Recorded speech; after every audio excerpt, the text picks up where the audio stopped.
Hello, hello, hello, everybody, and welcome to the stream. Almost streamed there for a second with my mic muted. Again, sometimes that's how I just like to start it off here. So, what are we doing today? Well, I've got 10,000 gold in Eternal. Looks like I can get about, 100 more playing 40 time or Justice cards in Versus Battle. Well, I really like to draft Combray anyways. So there's a decent chance that we are going to be able to finish this quest today, but I think I'm going to speed through it. I think I'm going to go into ranked mode because I want to play some ranked anyways too.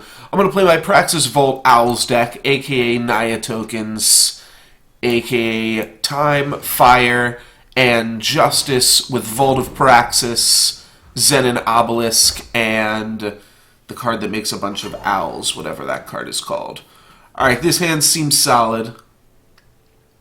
I'm going to keep it. It's not particularly powerful or anything, but it's good enough against aggro that it should get us into the late game. So I'm going to keep it here.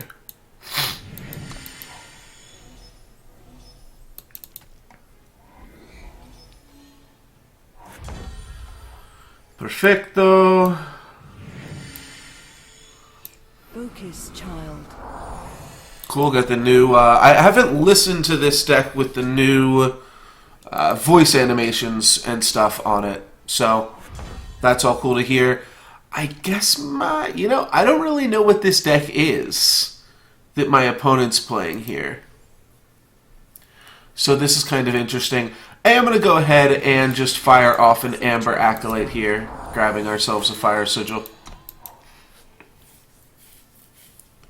Assume a Harsh Rule could come eventually out of my opponent's deck. Alright, it is a 4-color deck. Here's the card that makes the owls that I was referring to before. Let's drop a Combray Banner. Smack for 2. It's weird that it's an actual Fire Sigil, though, right? Like, after they play all these seats. I assume there's probably one of each sigil so that you can, like, search for it, maybe. Off the Echo card that lets you search. Maybe there's 2 of each. I guess they're just a control deck. Seeing as they're a control deck, I don't know. I kind of want to clock them. I kind of want to not. Alright, I'll lay out a Marin's Disciple. We've got a lot of gas in our hands still, so maybe that's not super punishing. Obviously, we get punished if they just have a Harsh Rule here, but that's not the influence required for Harsh Rule. It requires double green. It's funny that both of their red mana is just off Fire Sigils, so they're going to take our guy and throw it at our face. It's some capacity, I imagine. Yeah, Devour. Okay. It's either a Combust or a Devour when you madness a creature. Alright. Well, I'm just going to continue to smack for 4. I'm definitely going to hold on to my Desert Marshals and my Great Parliament. This is going to be a long game, so I want to get some value out of my Great Parliaments. Alright, there's the Harsh Rule mana.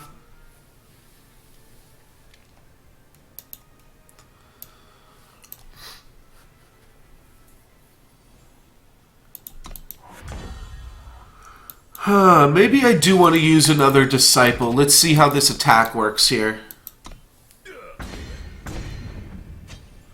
Alright, let's try it out. Still leaves us mana open for Desert Marshal or Torch. Alright, they are going to have a Harsh Rule now. But in 2 more turns, maybe 1 more turn, they get to steal our 3/3. That's not a huge deal. It does make it a 4/4, so Torch can't clear it, but... Alright, really would like to draw some enchantment soon. Vault of Praxis would be an amazing draw. Excuse me, an amazing draw for our next turn here. No, alright, I'm going to make some owls. Our opponent does have a fast spell here. What it is, I'm not sure. Could just be a kill spell. Could be destroy target. monofaction creature or something of the like. Move the target. They're going to silence and stun this. I haven't really seen Jack see too much play.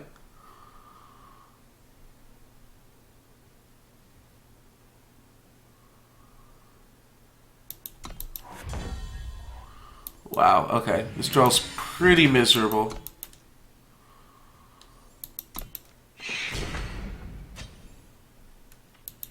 It's got quick draw, so I'm probably going to want to Desert Marshal it. Otherwise, it's going to be a little bit tricky to deal with. Though we do have Vanquish in our deck.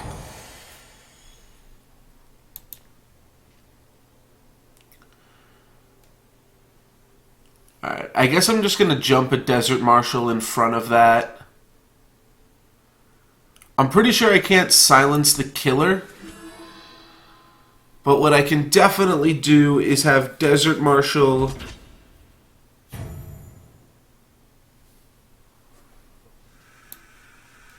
Think you can escape me? I'm just going to learn how this rules interaction goes, because I am not too sure. So what happens if I silence here? I think it's still going to killer my guy. But I'm not sure if the quick draw was relevant. Alright, well, we got a Devour out of it, so... I'll take it. Yeah, okay. That seems pretty solid. Like, we didn't stop that. But I will definitely take that. Alright, now this guy's gonna get killer.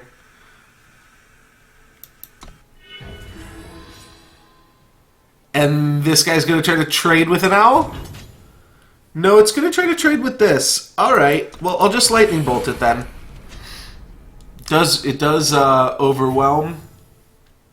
Alright, let's Lightning Bolt to finish it off. And now we're going to try to kill my opponent in 2 attacks here with 2 different owls. They could very well have a removal spell under their belt, another sigil, kind of unlucky. But we're going to put them down to 7 here. And now maybe next turn is lethal. Play a unit from the void, that's going to give them back Jack. And Jack's going to come back with killer. It's going to attack the flyer. Oh no, it's going to silence and stun the flyer. Attack the other guy. Alright, well, let's do this. It gives us Lightning Bolt as a live draw. That's why they devoured Jack. They didn't want it to take any damage. Well, now I get to... If I draw Volt of Praxis, I just have lethal. I'm 1 point off. I've got Volt. I've got... the card that gives my dudes +1/+1 in Aegis. I've got Vanquish, of course. Okay, this should still be good enough. I attack here. My opponent's going to have to use Jack to kill this, something to kill this, and then this is lethal. If my opponent just uses the 3/3 as a blocker to try to kill this, then I think we're good. Oh no, because it's actually a 4/4 with killer now. Oh shoot. Well, okay. They're just going to go for Harsh Roll. Alright, so pretty much now I need to draw a Token Maker or... Alright, so Jack can come in and trade with Sandstorm Titan. That's fine. That buys me a little bit of time.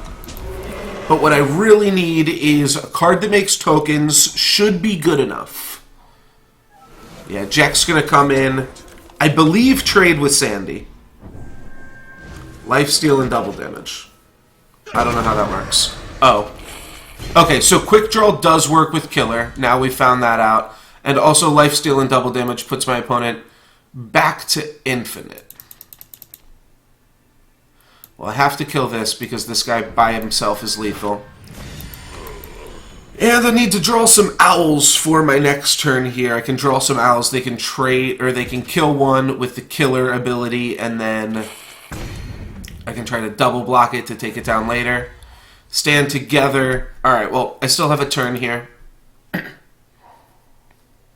Cool deck for my opponent. It's base time, though. I don't think I've seen them play a single time card. The only time card they have in play is, of course, mine. Oh, they did play a Safe Return and Predator's Instincts. Okay. So it's some weird kind of Predator's Instincts control deck. Alright, I'll go down to 4 here. Pretty much need Owls. Sandstorm Titan would be okay. And I've got a removal spell to back up whatever. There's the Torch about 15 turns too late. Alright. Torch to the face. And I'm going to play my Stand Together since it is a Combray card. And we're going to get the hell out of here.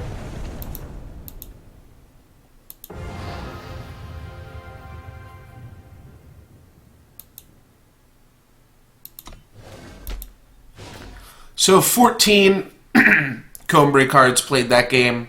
All in all, not a complete waste, but mostly so. Alright, well this hand's got a Vault. It's got double time mana to play the Temple Scribe. It's got both of our artifacts. So this looks like a keeper-rooney. I'm going to try to hang on to Grenadin Drone for a minute here. Lead with Praxis Banner. Hope to draw a Sigil so that I can play Temple Scribe off the seat next turn. Alright, not quite, but we'll have a turn 3 Temple Scribe and then Amber Acolyte. If we draw the 3rd mana on our next turn, will get us to that range. So this dude kind of makes me want to play out some Grenadins. We'll see what we draw. It's a 4/4, so it's just going to get more annoying as time goes on. I think we've got enough gas here to run out some Grenadins and try a double block maneuver. Excuse me. So I'm just going to be completing this quest, and then I will jump into draft mode here.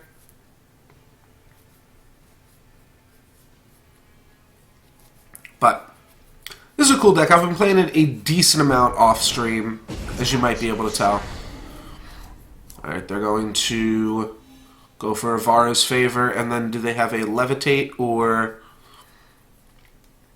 a Snowball or something like that? They're going to go for Permafrost on a Grenadin. Well, you know what? I can't say I really mind that, and we still get to go like this, because next turn we're going to be playing our Amber Acolyte, so it does make sense to go for that. They have another Vara's Favor. That's a little bit annoying, but we're still making out pretty well here. And you know what? If they get a 4/4, it's actually not going to be the biggest deal in the world. We can play a Vault of Praxis, then we can go for an Assembly Line, we can go for a Zenin Obelisk, and this will be good. And my opponent's all out of Permafrosts, which is the best removal spell in their deck, other than being able to clear Sandstorm Titan, I suppose, but this looks great to me. We can even, on our very next turn, if we draw a land, go Obelisk Grenadin Drone, which is pretty strong too.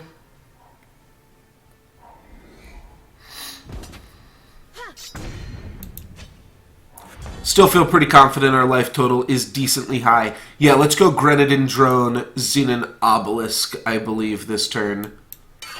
Getting the Obelisk in play is going to be pretty good. Let's see what else we draw, though. Alrighty. So now we can just double block this Ranger, all for just the cost of a Grenadin Drone that already drew us a card. This Grenadin Drone also kind of drew us a card, and Amber Acolyte also drew us a card. So our opponent's got a lot of cards in hand, but card advantage definitely feels like we're winning. Alright. Well, they wrath our board. Still feels like I'm kind of killing it here. Because what? Now I'm going to play another Assembly Line, and they're not going to be able to wrath that as well. Let's go... You know what? I'm actually just going to play Marin's Disciple, because it's more mana. And Sandcrawler, I think, is a little bit of a safer bet here.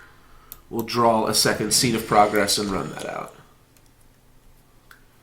Next turn, if we draw a Sigil... Okay. But they could have done that to a Death Toucher as well. Another permafrost. Wow. Alright, down to 12, but I am feeling still pretty confident. Let's go for Marin's Disciple again. It's a cool deck. Just Ranger tempo here, but don't think it's quite going to get my opponent there. Now, worst case scenario, yeah, we can go for a double block if we're thinking our life total's a little bit low here. Double block means that we trade 1 for 1. We'll trade our 3/3 for the 4/4, so I'm going to go for it here. Oh, you know what? I can silence this.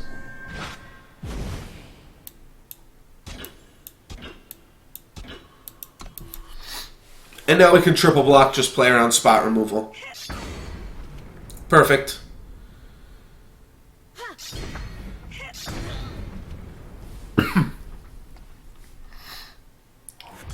I didn't even think about that as far as Desert Marshal goes. Well, now it feels like we're kind of killing it. We're clearly up on cards from my opponent. We're up on board. We're up on board presence. And our Zenin Obelisk is online. Let's see. What happens if we just play Assembly Line here? Yeah, it seems good enough. Let's flood the board and win next turn.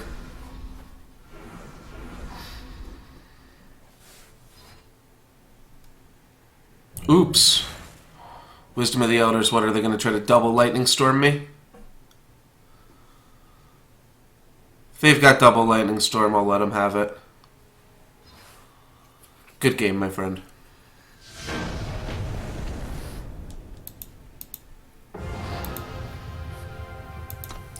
Puts us 23 out of 50 through the Combray rewards process.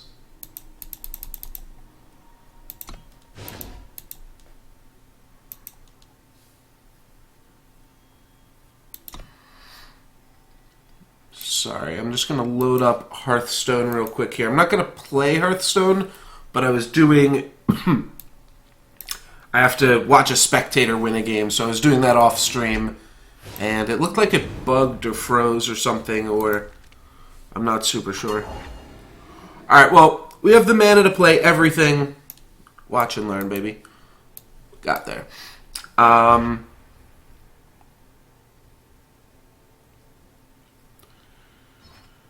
We have the mana to play everything except for Arcanum Minotaur Monitor.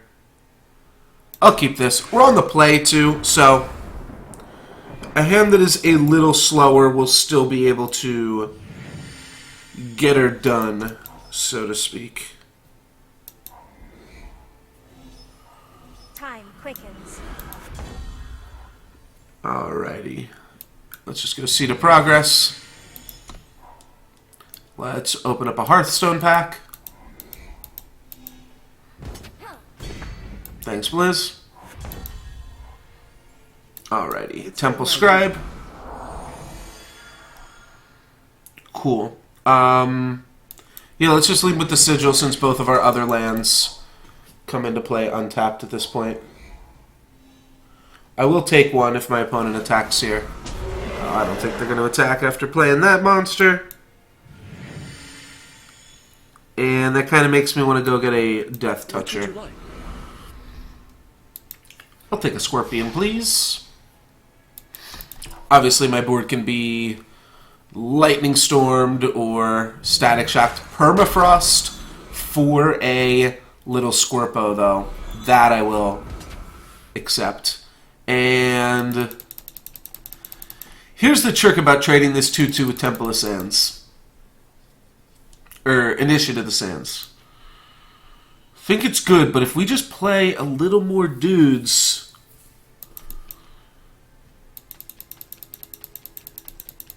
Like, we're going to play either Obelisk or another Disciple next turn. Sure, I'll just do it up.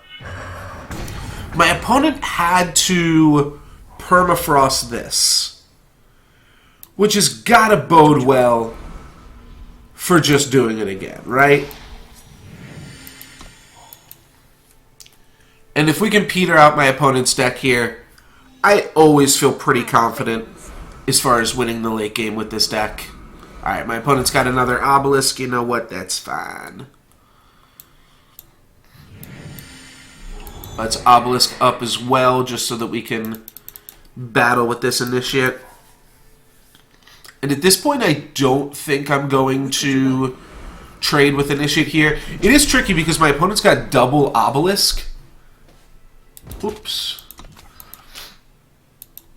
But I can take 3 because when I play my Arcana Monitor next turn, my guys are just going to be bigger than my opponent's.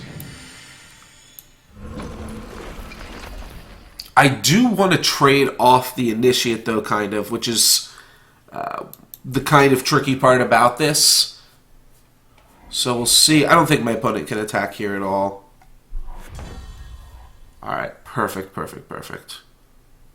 I almost don't want to play my Parliament. But if I just lay out my hand, this guy gets +4/+4, it's at 10/10. They could triple block. Or they could just block with Sandy. Yeah, I guess I can't really do that.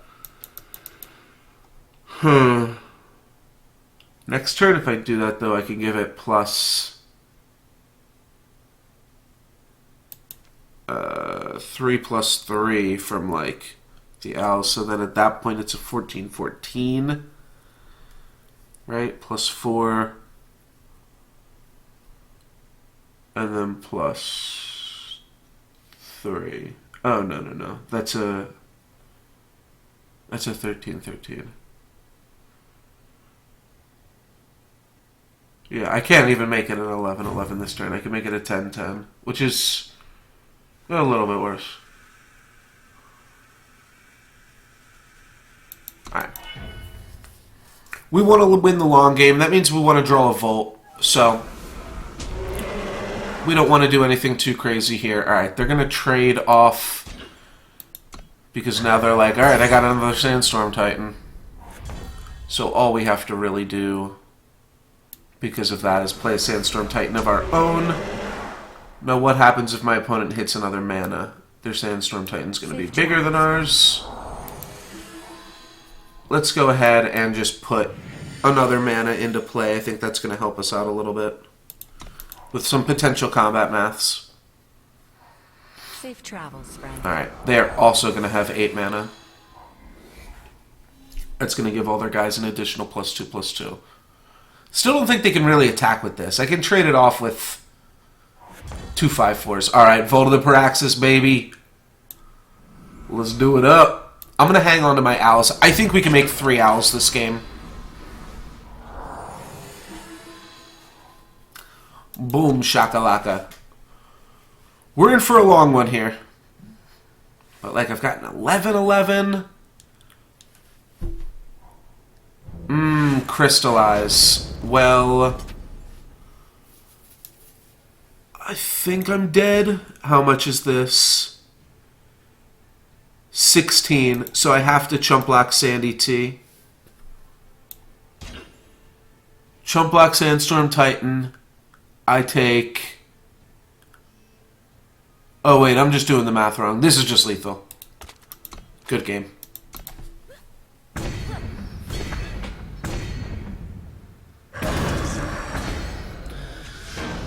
That'll do it.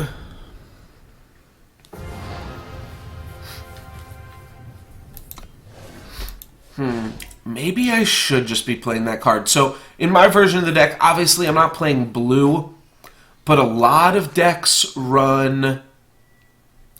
It's obviously not as good either, but a lot of people run a 3-cost card, Cloud of Ash. Sorry, a 4-cost card. I'm not sure. We can take a look at my deck list here. I kind of like it and don't really want to mess with it too much. If anything, I want to put in more anti-aggro cards, like more Combray Healers and more Torches.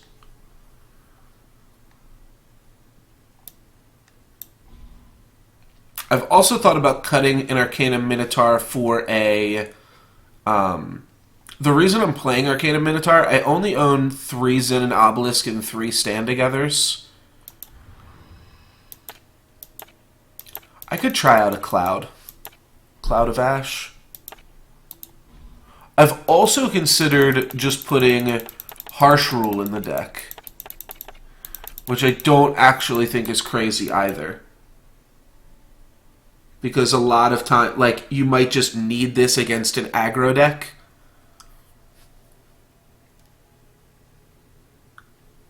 The thing is, yeah, in the board stall scenarios, where I'm waiting to win, like, a super long game, but the trick is, if my opponent has this in their deck, they're just going to draw it more often than I am. Obviously, you can't beat everything. Can't beat every deck your opponent would throw at you.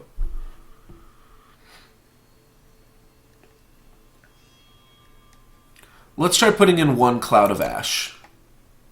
I don't want to put in too many because it seems really bad against aggressive decks, but I do want to try one out.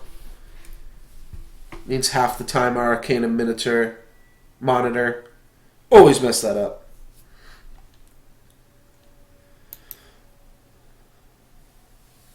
But also, like, Arcana Monitor is one of the effects that's going to let us actually have a Cloud of Ash be lethal. So, kind of a tricky one. Alright, a Vote of Praxis on the draw with a Torch. Nothing else really. Pretty slow hand. I'm going to redraw this. Volt is really good. Yeah, this hand seems a lot better, though.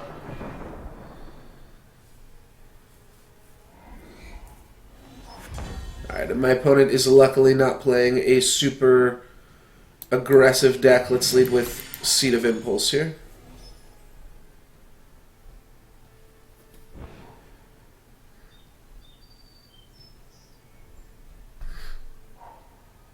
Looks like my opponent is Big Combray off that Seek Power. Yeah, I guess I'm just going to play it slow here.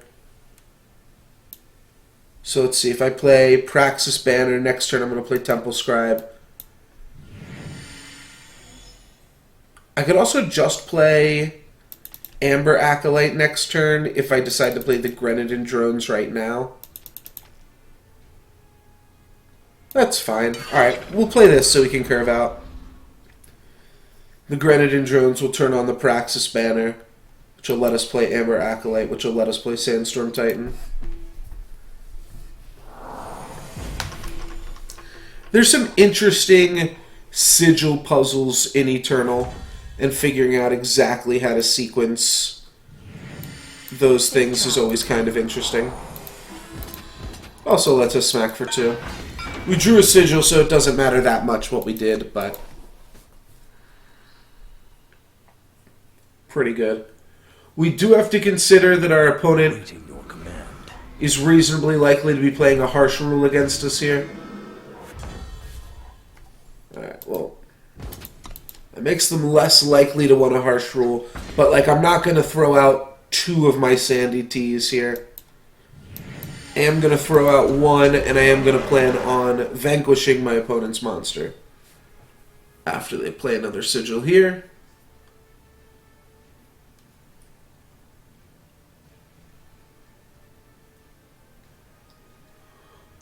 But what else will they do? That's the question. Alright, they're going to find the way. Play a depleted Sigil. 2 mana. What else? Do they have a Vanquish for us? I actually would not mind a Vanquish.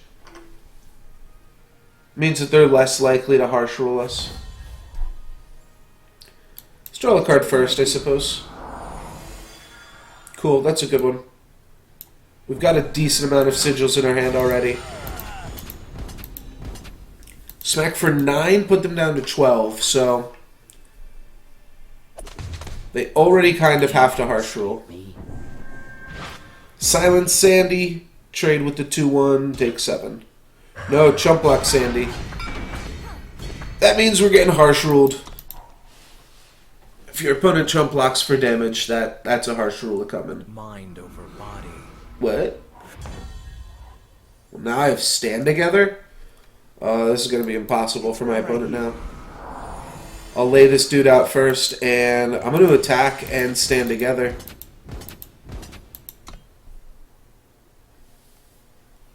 He's going to let us kill an Awakened student for free.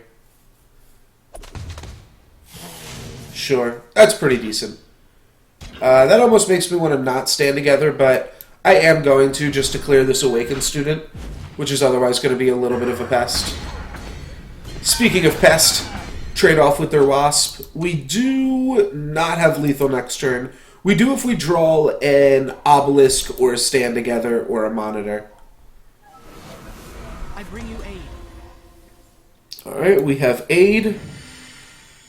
If we swing, we hit them for 6. Put them down to 4. That sounds good.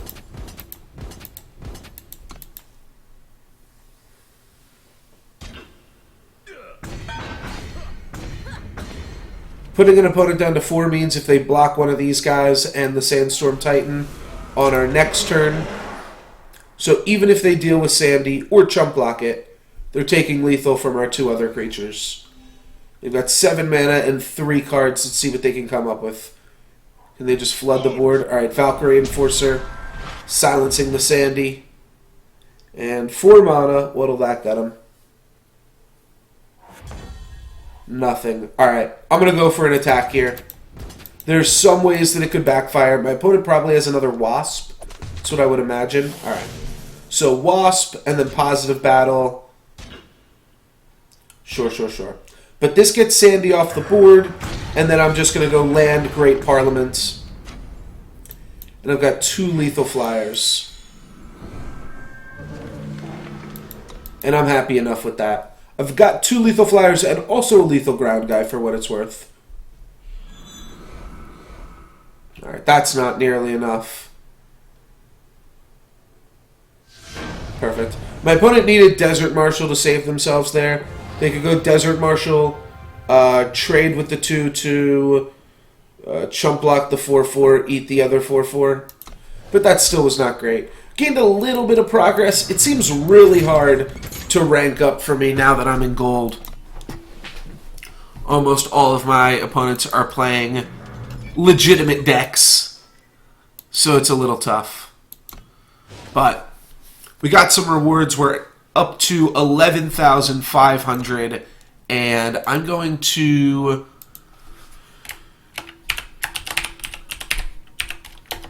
change the title of the stream just so everybody knows. I'm going to be drafting now that I completed that daily quest. So, yeah, going to be streaming still for probably 2-3 more hours here. So, let's waste some gold. Love playing Combray. I think Enlightened Stranger is not as good as Student, but I still really like it. It's going to be hard to sell me off of that. Yeah, I love Enlightened Stranger. I love Combray. Praxis Displacer is sweet. There's also a Hatchling, which is pretty strong. Not going to take Secret Pages, not going to take Forsworn Stranger. Stone Scar Banner. Acolyte's fine. Stone Scar Magus is fine. And these cards are all good and fine. But I like me a Enlightened Stranger. Nothing really to follow that up with, save some Valkyrie Wings. Well, I'm going to take the Valkyrie Wings here because it's the best card and also in our colors. I mean, only 1 card is missing from this pack, and it is a rare card or an uncommon card. But I'm not too upset here that the pack seems to be a little bit sparse for the combination that we want to play, but it is something kind of to keep in mind. Here we've got a lot more Combray cards, Huru Fledgling, Valkyrie, Espirant, Dispel. There's also some good Felon cards and a Stone Scar card to boot. So, looks like all the colors are still relatively open, though the most powerful card has surely got to be Polymorph here. Would I want to potentially facilitate a splash? Well, maybe I would. I don't really care about Valkyrie, Espirant, or Huru Fledgling. Maybe I just take a Polymorph as a potential splash here. Nesting Avasaur, also a good splash, though so is Hatchling.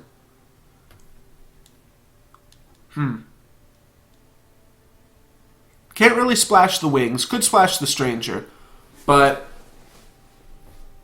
I mean, clearly there's nothing for me in this pack for Combray.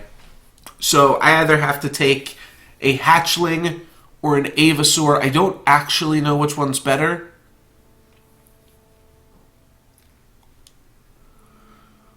I feel like it might just be Hatchling, though. Alright, I'm going to take Hatchling.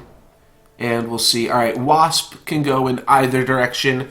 Seek Power is also pretty good to have access to. But I'm just going to grab a Wasp. It's a solid removal spell regardless of what we wind up in. Stone Scar Maul is the best card in this pack by far. But I guess I will just take a Minotaur Grunt. Don't really like Backlash in draft. Granite Acolyte also good, but clearly we're not in the colors for it. Alright. More Elysian cards. Stormlinks, Sky Snapper. I guess I'll take Stormlinks. And then Teleport or Terrazon. I'm fine with the Terrazon. I think this card... So I just played a bunch of Sealed over the weekend with the new Magic set, Amonkhet, and just playing some Sealed. Maybe it's just from this set, but playing some Sealed just reminded me how good a beefy creature like this is, and time does to have the best rate of beef. Herald Song, meh. Wisdom of the Elders, meh. Alchemical Blast. Alchemial Blast. Oh no, Alchemical. It is Alchemical. Okay. Kinda meh. I'm going to take Wisdom. It's just the best card. Maybe we're just going to wind up Elysian at this point. I'm not too sure. I think daggers are fine. I guess I'll take a Jotun Warrior. Not happy about it. Not happy about a Pilfer either. What do we have now? Okay. Some pretty solid cards. Chakram, sweet. No way we're playing Chakram. False Prince is good. Savant is really good. A 1 mana cost removal spell is real good, though. Predator's Instinct is also potentially a 1 mana cost influence, or a 1 mana cost kill spell. And there's 2 fixers here. But gotta go with Permafrost, I think. Even if Primal winds up being a splash, we're going to want those 1 mana cost removal spells. And then I'm going to go a little bit more back into Combray here. I'm really going to try to make Combray Splash Primal work in this draft. And I think we can make it work, because Awakened Student is just so strong. I do also want to keep in mind, Strangers are good right now. So, Strangers, especially ones that can fix my mana, are really good. Static Bolt's good, but I think I do just want to consider my mana problems that I might have here. Don't want Minotaur Grunt. I don't even like having one, but I will play the one if we need to. But getting a Combray Banner to fix our mana, that's going to be really helpful. Bold Adventurer is good. Crown Watch Paladin is okay, but like, I don't know. The Elysian, I just love primal cards, man. And Cobalt Acolyte is so good. So I'm going to take it. It's really good with like Towering Terrazon and that, obviously. Flying Aegis Lifesteal, all pretty good stuff. Can't play Grim Stranger in this deck. No way. Just not going to happen. Serpent Trainer, maybe. I definitely want to play Towering Terrazon, though. So, I don't know if I'm going to play Serpent Trainer, but I'm definitely going to play Towering. Awakened Student, Combray Banner. I'm just going to take all Awakened Students. Like, this card's just fantastic. If you can draw it and play it early, it's just insane. This card's really good, but here I have the opportunity to pick up a Stranger, which is great, that will fix our mana, which is great. So I think I have to do that. And then another Awakened Student. Well, that's what I came here to draft. So I am going to take every Awakened Student I see. I am going to take it over Karmic Guardian. This card's just fantastic. Stalwart Shield, we can put that on a student. sounds good to me. What do we have here? Lumen Defender, I like a whole bunch, and it might be the best card in the pack. Soaring Stranger's pretty good. Part of the reason that you take Kobold Acolyte is to just give this Enlightened Stranger flying, or one of these Awakened Students flying, and send them in there. Lumen Defender, however, pretty solid card. Regardless, I'm going to cut that double blue. I'm going to probably keep Kobold Acolyte, probably cut Stormlinks. We'll see how much mana fixing we get. Our deck looks really solid right now, though. Soaring Stranger is a really, really good card. So I don't mind picking that up. But Lumen Defender can get you out of just a lot of hairy situations with that gain 5 life. Zen Guardian, also obviously really good. But yeah, let's just grab a Lumen Defender. I'm fine with that. Crystallize, that's quite the splash. Crystallize is insane. But I don't think I can splash it here. I think I'm going to take a Permafrost. Maybe that's nutty. But I'm thinking if I can just take out their best guy and then just ensure that I've got the mana to cast an Awakened Student on turn 2 or 3 every game, that's going to work out a little bit better for us. So, take another Permafrost. One is animated, one is not. Safe Return, Zen Guardian, Tinker Apprentice, Static Bolt. All solid cards. I really like me a Lumen Defender, though. I'm going to take Lumen Defender. Ice Sprite. Man, we've been seeing some really powerful cards this draft. And Ice Sprite is really strong. My thinking is that I might just want to fix my mana here, though. Think I'm going to be okay for playables, especially being in 3 colors that are all clearly open in this portion of the draft. Let's take a Combray Banner. Take another Kobold Acolyte to get in there late game. Don't really want an Aerial Ace. Don't want a Rebuke. I'm going to rare draft here.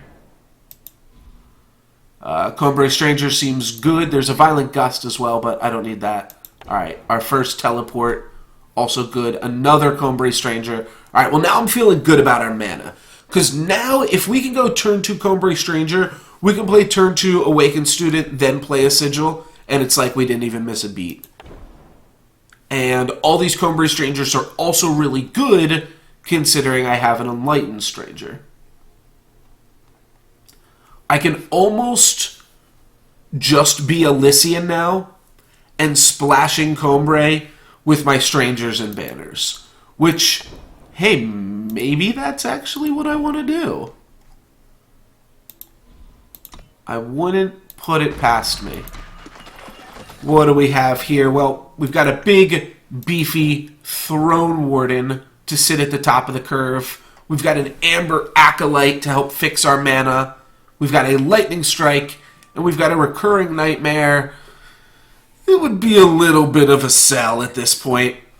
So I think we're going to go for Lightning Strike or Amber Acolyte. I'm going to shy away a little bit from the double green in Throne Warden. I know Valkyrie Wings is also double green, and Throne Warden is basically a Lumen Defender, in that it is a 5-drop that gains you some life and can trade off with something big.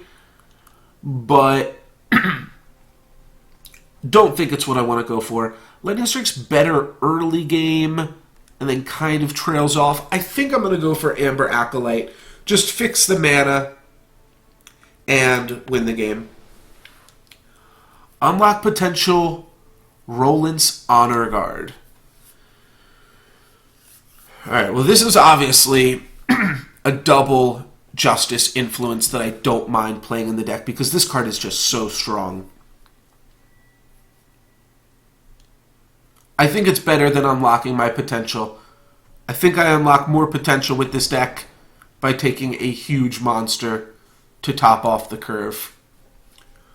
Stone Scar is obviously the 2 colors that we are not. I have enough of these for constructed purposes. Hero of the People is a sweet one. Dormant Sentinel is probably not where I want to be. I always look at Dormant Sentinel compared to Towering Terrazon, and while yes, it's good, it's also 2 mana up on the Terrazon. Hero of the People I don't actually think is even that great in this deck. It's obviously good with Roland's Honor Guard, give it flying and lifesteal.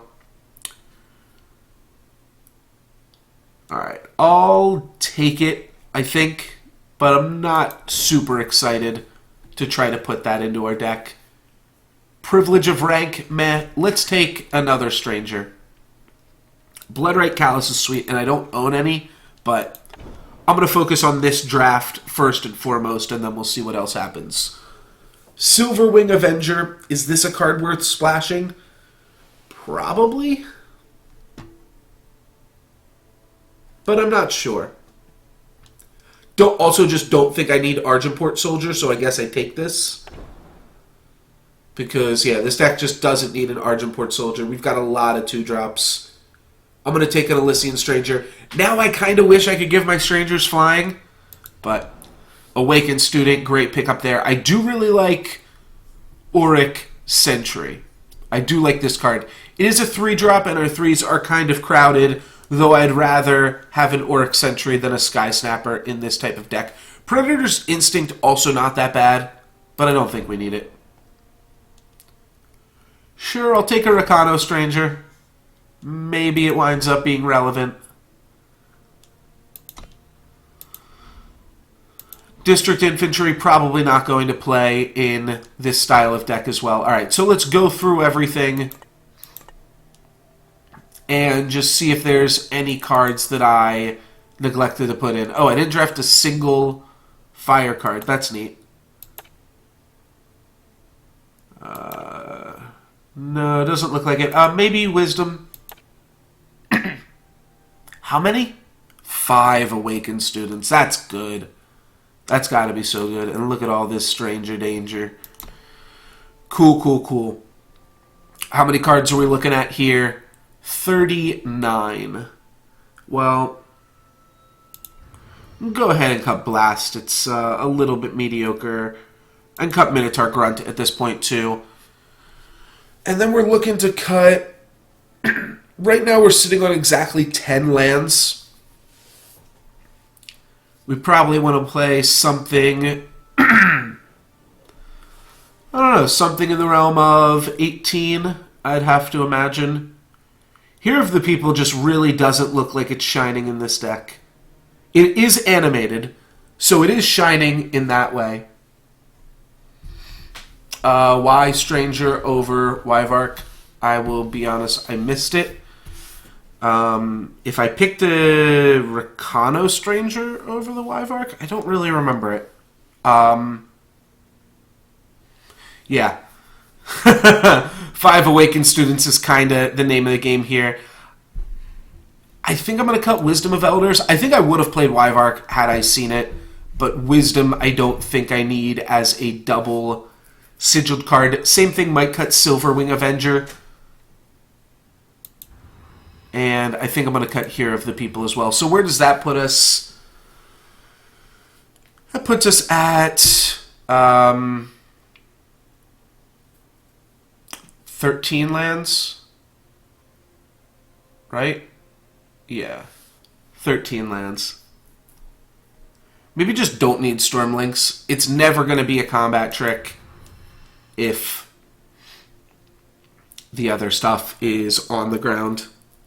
Like, I just have so many 2-drops. I've got 11 2-drops. And I do want to fit in the room for lands, because every time I hit a land drop, I grow my team a little bit more. Oh, I took an Elysian Stranger over it? Yeah, I just wasn't paying enough attention. I apologize. I like the Stalwart Shield, putting that on an Awakened Student. It also plays against opposing Permafrost. I can probably cut these daggers. I think I'd rather just draw a land than a dagger. Like, a land probably represents at least +2/+2, where a dagger represents minimum +2/+2. think Auric Sentry is fine and Loyal Watchwing is fine. Both of them, or yeah, I guess Loyal Watchwing is only a common. Right now we're at 15 lands. Could cut Stalwart Shield, but I think it's a reasonably okay card. I do really like Valkyrie Wings. Just like the Cobalt Acolytes, it's going to be able to break through in the late game and let us swing over for some damages. Amber Acolyte is just a sigil on a stick, so no sense getting rid of that, really. Scorpion Wasp is a removal spell. The Hatchlings are a little bit mediocre, but they're also kind of just flyers that might be able to get in there. They're decent against... what's the 1 mana 2/2 in Feln? Yeah, Rakano Stranger is maybe not great. My mana is going to be really good. The reason I'm considering Rakano Stranger is because I do have Enlightened Stranger. And we're kind of just an Awakened Student deck. But maybe Rakano Stranger isn't quite pulling his weight.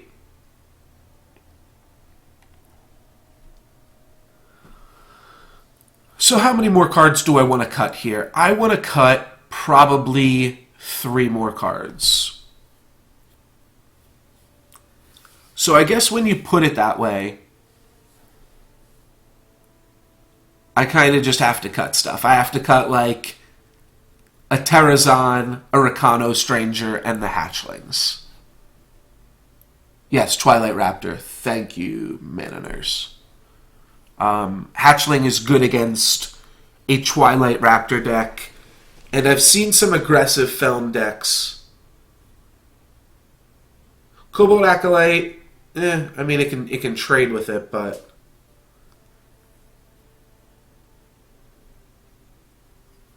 there's also Stalwart Shield, which is a potential cut. I mean, we've got a lot of Strangers already. We've got 5. And we've only got 1 Stranger Matters card. Alright, maybe it's a little bit mediocre. We'll cut that. The Combray Strangers I do like, and the Elysian Strangers help fix our mana. At some point, I am curious if I should be playing Whispers. Or, I'm sorry, Wisdom. If I should be playing Wisdom again. There's also a Stormlynx. I don't think we need that. Like, with 2 Elysian Strangers and an Amber Acolyte, maybe I can support it. And if you consider the fact that it's a late game card, drawing 2 cards might just be better than something like Stalwart Shield in the late game. So if I cut Shield, where does that put me at? Right now I'm at 16 lands.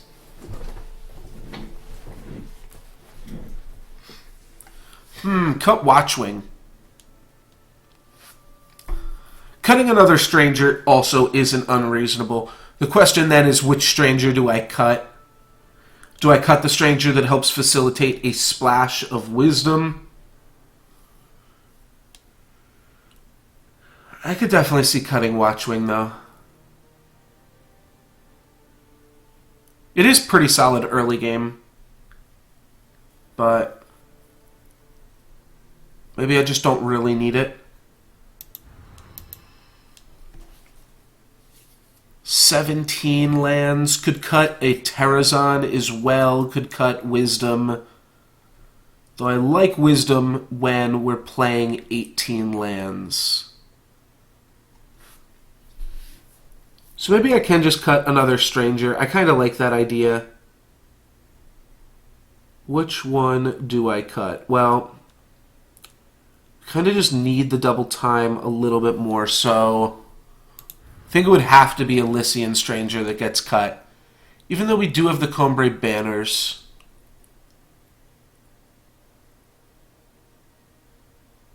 So this would give us an 18 land deck that I think is pretty strong. Yes, I agree. I agree for sure, Mana Nurse. So let's put in Wisdom so that we can draw it. We're cutting a little bit of our blue to help facilitate that. But we've got Amber Acolyte, We don't need to play Wisdom of Elders turn 3. We can play Wisdom of Elders like turn 8, and it's still pretty good. I feel like I can make these a little bit more balanced and we don't get too punished for this, though. Like, we have 5 cards that if we draw them, auto let us play the student. Combray Stranger and Combray Banner auto let us play the student on turn 2. And we do have a decent amount of Primal. We're pretty evenly split. And cutting the Stranger, so I think I want one more Primal Sigil. Is this enough time? I think so, with the Combray Banners and all of the Strangers add time. We also never need double time, we just need it turn 2, so we need it just as much as we need Justice. Alright, let's try this. I'm going to change the stream title here.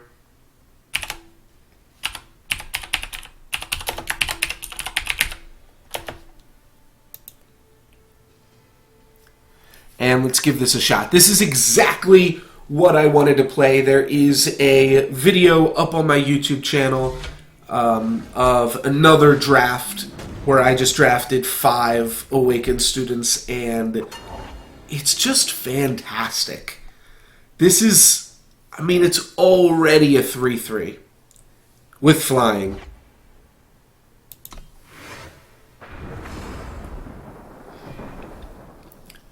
Two Combray and 2 Elysian could be better. I really am not sure if it's just better to guarantee me playing this Awakened student on turn 2, or if it's better to help facilitate the blue splash. But I decided to go 3-1 and then put in an extra Justice Sigil. But I'm not sure. This is going to die to Torch regardless. Though I guess if I play this, I'll block. We learned what we must. Sure. 3 instead of 1 could be better, but it's not strictly better. The question is, what do you want more of, time or sorry, Justice or Primal? Mind over body.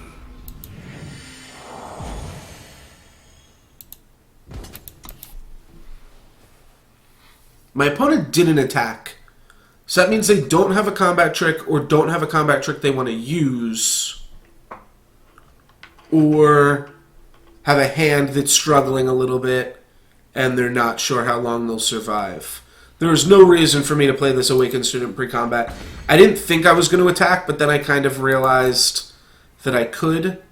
And the fact that my opponent didn't attack or didn't trade. Oh, Piercing Shot. That's a good call, Mana Nurse. Yeah, in my head I was thinking like Static Bolt potential still too. There are definitely effects in the game that deal 2, but yeah, there's effects in Rakano even that deal 2 damage. Not that I think Static Bolt is like super common. Time Sigil.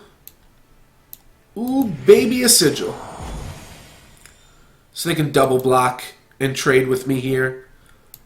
Don't think they're going to. Don't think they're going to block that either. Really have no intention of blocking with my Awakened student ever. There's just so many effects that could kill it, and I mean, look at this hand. We've got a Cobalt Acolyte, a removal spell, and a 6/6 flying lifesteal. The fact that we have a 6/6 flying lifesteal means that I can afford to be a little bit expendable with this Awakened student, but we don't have to either. Alright, that's a pretty big monster. And now we know what my opponent's up to. It's going to give him a Warcry. We can polymorph that. Well, polymorph plus primal sigil is actually kind of reasonable. The Morningstar will stay on it, so it will be a 4/4 with Warcry. Or I'm sorry, a 4/4 with Overwhelm.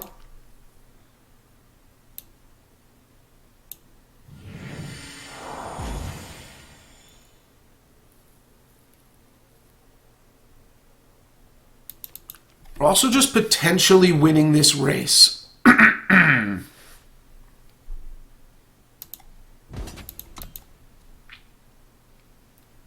Definitely want to get in with my student here, considering I don't want to block with it. I'll consider a double block on the Rakano Outlaw. Yeah, I think my opponent is just leaving this stranger here to eventually chump block my guy. So only gives it -1/-1, but it means that my 2/2s can trade with it. It also means that my Wasp can trade with it. It may have just been better to save the polymorph for whatever my opponent Warcried, but they only got one Warcry trigger. It's unlikely that it's that game-breaking of a card that they get to Warcry on. Even like a big weapon, I'm probably okay from here. Mithril Mace doesn't kill my student. I shall give you a swift death. Alright, charge quick draw. A little bit annoying. At some point, I'm just going to want to keep this stranger back. My opponent's been tapping out every turn and pretty clearly representing that they don't have any type of trick up their sleeve. Though I can also just Cobalt Acolyte this next turn, start getting in for 6, and then try to trade off with this stranger. I think I'm going to go for a double block. Going for a double block while your opponent is tapped out is also pretty safe. Opponent also didn't attack with their charge guy because I could have double blocked the charger.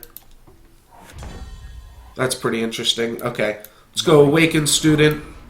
Take to the skies. Let's take this to the skies and smack for 5.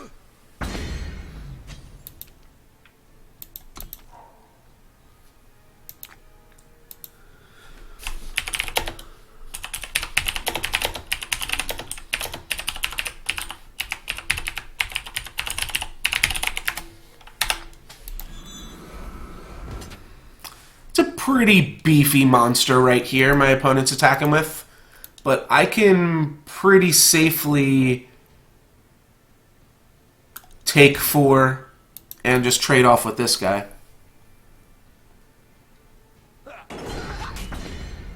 Especially with no endurance or potential post-combat plays.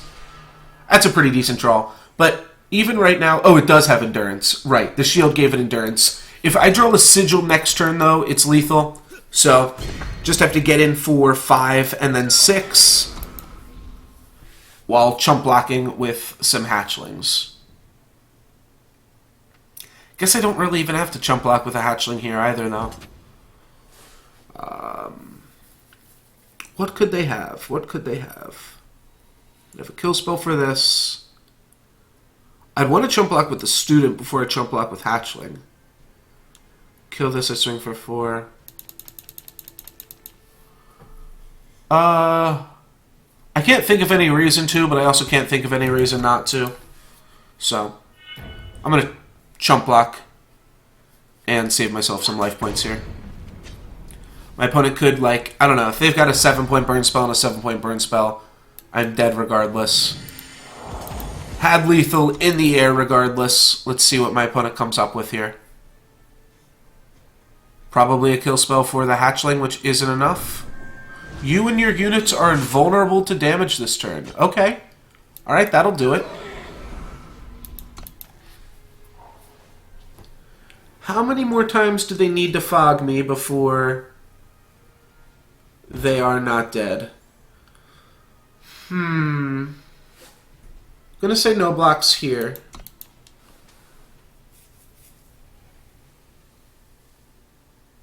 Ooh, is this a mistake? Sure, they're gonna trade that in for a burn spell. They're still 7 points off lethal. No, they are 4 points off lethal. Good game, my friend.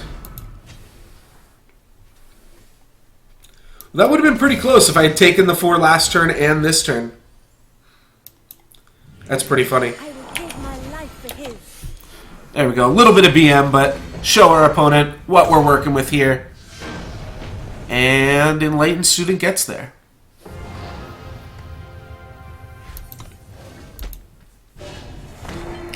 Wait, is it Awakened Student or Enlightened Student? It is Awakened Student. Okay.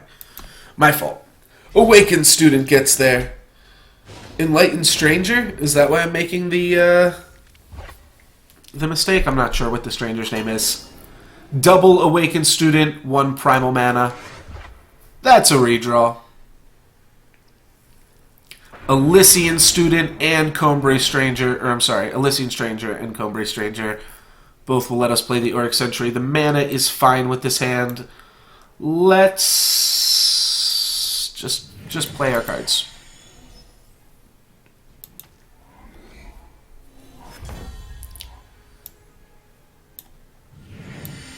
We learned what we lost. Want to get this Warcry guy on the battlefield as soon as possible here. And hopefully he can start doing stuff. I was going to say Wisdom of the Elders is a pretty solid draw here, considering we already have our double primal. And even though I said it's not really a turn 3 play, I think I am going to run it out there turn 4. Because the sooner we draw our students, the more just information that we'll have to go on here. So I'm going to hold back on playing this Primal Sigil, because next turn I can go Awakened Student, play a land, pump it up, and play a Combray Stranger. So just make sure we get all these triggers here.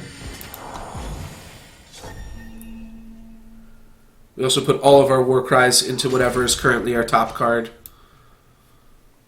We learned what we lost.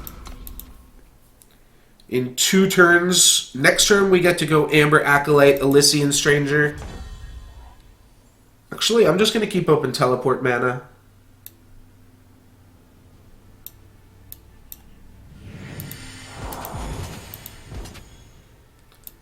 My opponent very well could have a Lightning Strike here. Or my opponent could be doing nothing while we get to kill them. Safe travels, friend.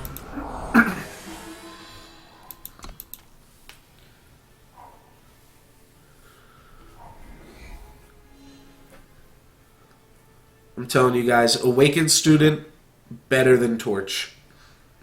Card is just fantastic. Alright, they're going to stun 2 dudes. I'll allow it. If they play that 3/3 that lets them kill stunned guys, well, then I'll teleport. Take it to the skies. Sure, skies are theirs.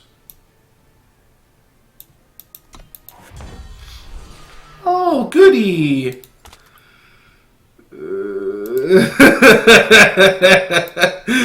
Oh, that's pretty insane.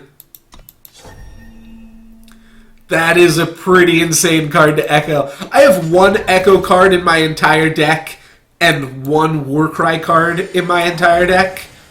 But hey, if they want to show up together, more power to them. Yeah, how does my opponent beat that?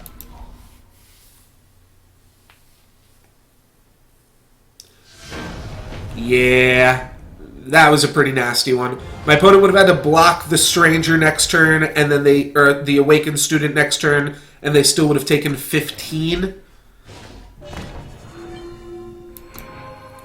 So I don't think they were getting out of that one. I was debating if I should Warcry before drawing 2 cards.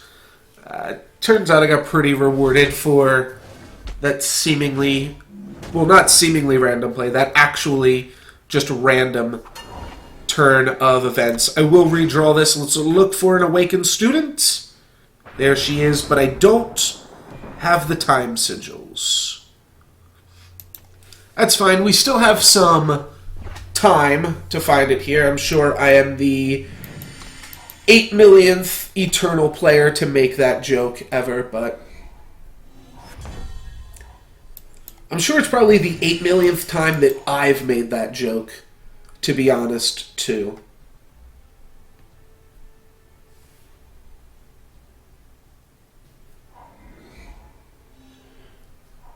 I'll find my Alright, Bold Adventurer. Yeah, Time Sigil. A little bit awkward here. I am just going to go and play Oryx Century now. I stand ready. Because playing Awakened Student without a trigger doesn't actually even give us anything. And this at least gives us some Warcry. We all change. Felon Stranger's no problem. I can attack into a double block.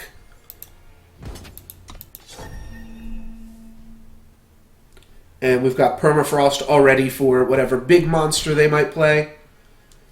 Sure, do whatever you want, guy. I'm just getting my Warcry. Mind over body. And we've got the double Justice, and we've got the double time. So we missed one trigger off this Awakened Student and potentially some damage. But ultimately, this worked out very, very well for us. I can't stun this, which is pretty unlucky. I can give this flying, though, which seems rather good.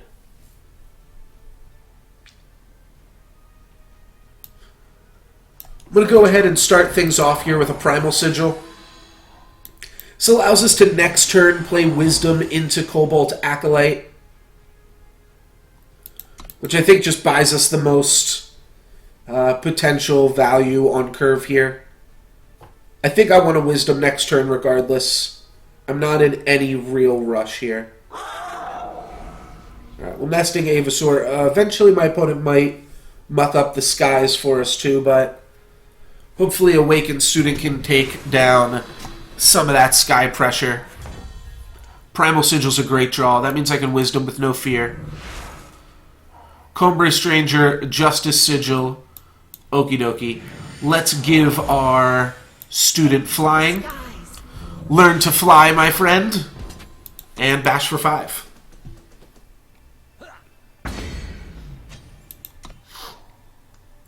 We could also turn this into just a Warcry trigger eventually if we want to.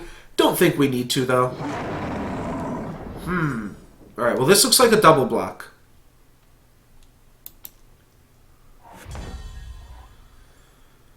And I feel like I want to permafrost this. Yeah.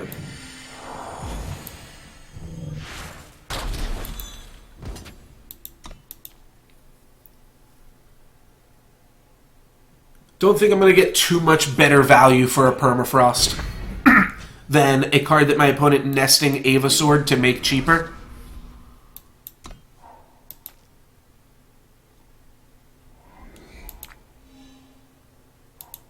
They're coming!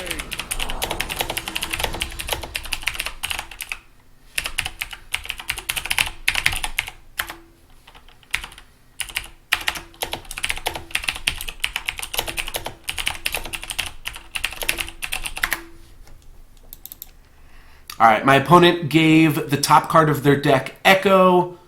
We drew an Awakened Student. We're clearly going to want to crash for 6. I think I'm just going to want to play a Roland's Honor Guard. Smash for 6. The trick, though, is 7 plus 7 is lethal. I'm going to go for 7 plus 7 here.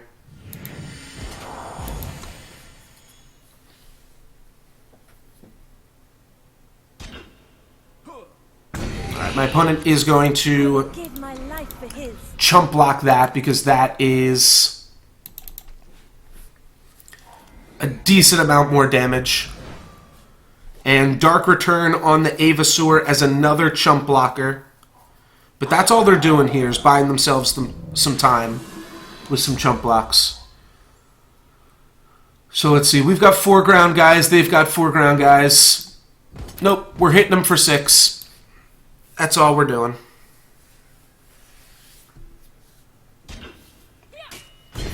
Actually just going to hang on to these awakened students. I don't think they do us any good on the battlefield. I guess maybe that was wrong. If we drew a sigil, we could potentially attack with some more things. Another dark return for my opponent. Plus they got whatever their echoed creature is, and they can put it back on top to echo again. Good game, my friend. But that is not going to be enough to keep them in it here.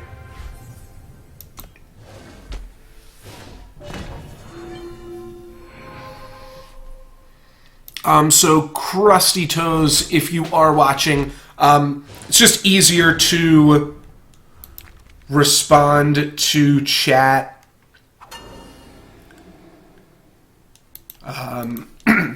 If you do want to let me know if you are able to get in chat at any point, I'll keep this because it's got a Cobra Surger. I mean, the mana's perfect, right?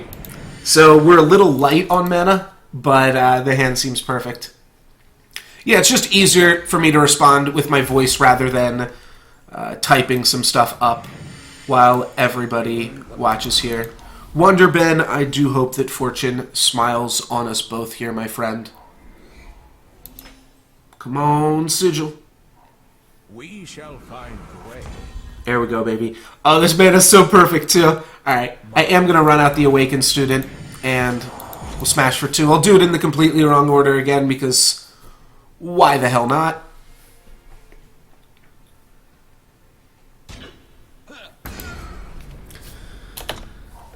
It's like kind of a habit from Magic the Gathering Online, and maybe Hearthstone a little bit, in that the digital games, a lot of times it's just faster to play out your stuff before combat.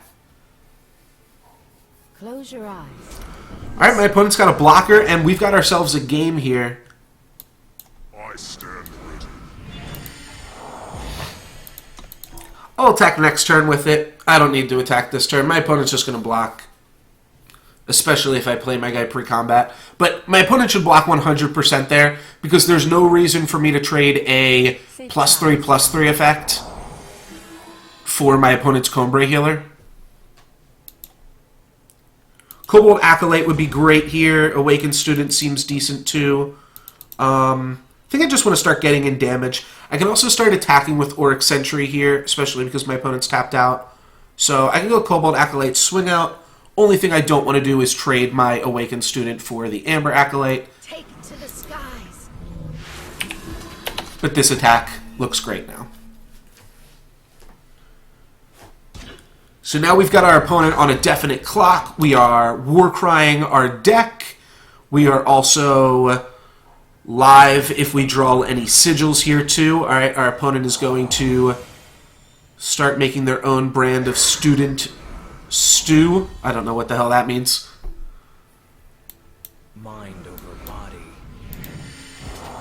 I will say our opponent is on a 5-turn clock here, and a Scorpion Wasp backup makes me feel pretty safe. Not that my opponent can really have any good attack here. They're just trying to prevent my Auric Sentry from attacking. They could attack if they've got a Primal Strength, or whatever Giant Growth is referred to in this game.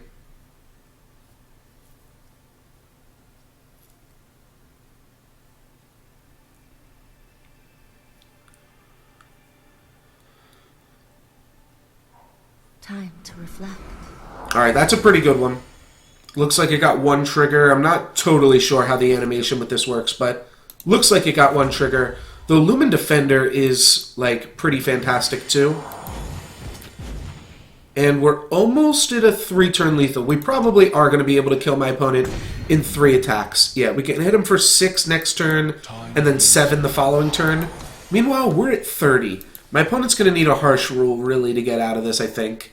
I mean, a big flyer's good, but Amber Acolyte, now we just go and get ourselves a Time Sigil just to balance it out. And now I've got a 7/7 flyer. Yeah, this doesn't seem great for my opponent. Do you chump block a 7/7? You can't. My opponent's going to have to They're going to have to double block it. Okay, that's going to buy him some time too. So Scorpion Wasp kills them in 6 turns. If I just start attacking with it. Sure. Scorpion Wasp aggro. We learned what we must.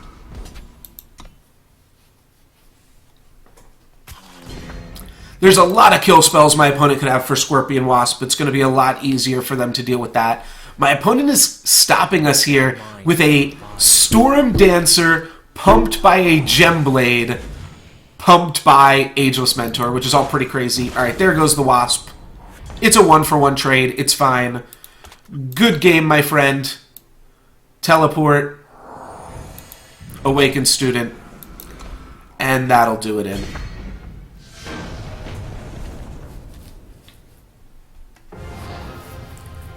Cool. You know what? I actually do have just a very easy tip for Crusty Toes here, and that is just draft Awakened Student. Wink face.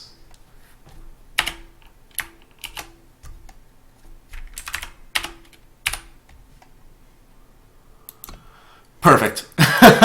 And let's take a look at this one. No Awakened Student. Okay mana, but I'm going to ship it.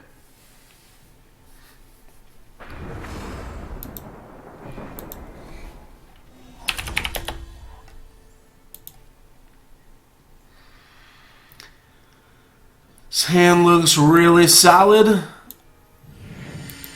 I'll play around Piercing Shot with it next turn. Do need to remember to play the Justice Sigil. We shall find the way. So you potentially throw away 1 point of damage by playing like this, because now like I can't attack with this into that. You also throw away 1 Awakened Student trigger. Well, that's fine. You know, I kind of just want to permafrost this guy. Mind over body. It's going to let us get in for 2. Though we could have attacked first, I suppose. But yeah, I just kind of don't want to deal with a Desperado. The guy could be a lot of trouble. Uh-oh. No Dark Return? Alright. No Dark Return just yet, but it could be coming. Mind over body. We learned what we must. Continue to play out our strangers here. I think we can just start attacking.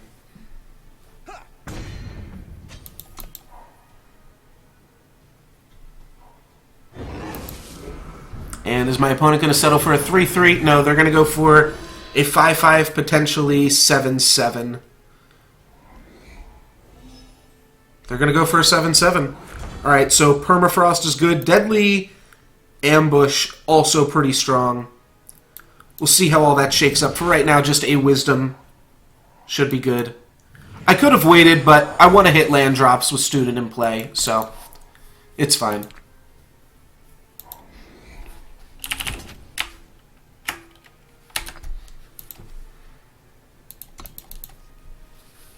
Good triple block there. Trade Student plus Stranger for Beast. But the fact that they've now shown that they are willing to attack with it is pretty good for us.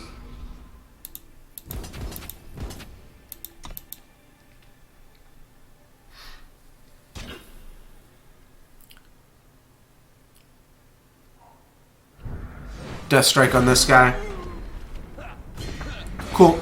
That means, or that shows why they were willing to attack there. And I'm just going to trade off a Wasp for a Beast. Opponent is out of quick spells. My opponent's got a lot of different colors of mana, and that explains it there. Still beating them pretty hard on field. We're going to have 3 monsters bigger than this pretty soon. We already have 1, so it already can't do too much. Alright, looks like it's a stranger off here. I think I would trade... Well, at this point I could just trade 2 small strangers off for the Forsworn stranger, so I don't have to. You aren't welcome here. Frostkin on this. I'd have to imagine. Yeah, that's fine. Still leaves me with a pretty big dude. And now, I mean, that was the only trade I was ever going to make for that card. I will give my life for his. I'm going to wait till the Awakened Student trades are a little bit better, though. 2 for 1? I changed my mind. 2 for 1's pretty good. I'll snap it off. The other thing is that's not going to get better till I hit 2 more land drops. And this will let my Terrazon attack next turn. Terrazon's already better than Awakened Student and is going to continue to be better than Awakened Student for a little bit right now. Well, that was a great draw. That's going to make my opponent explode. And that is 4-0, I believe, with 5 Awakened Students. No, that's 5-0. Because that's what Awakened Students do. They win games. 5-0, 5 Awakened Students. Let's do it up here. Keep it going.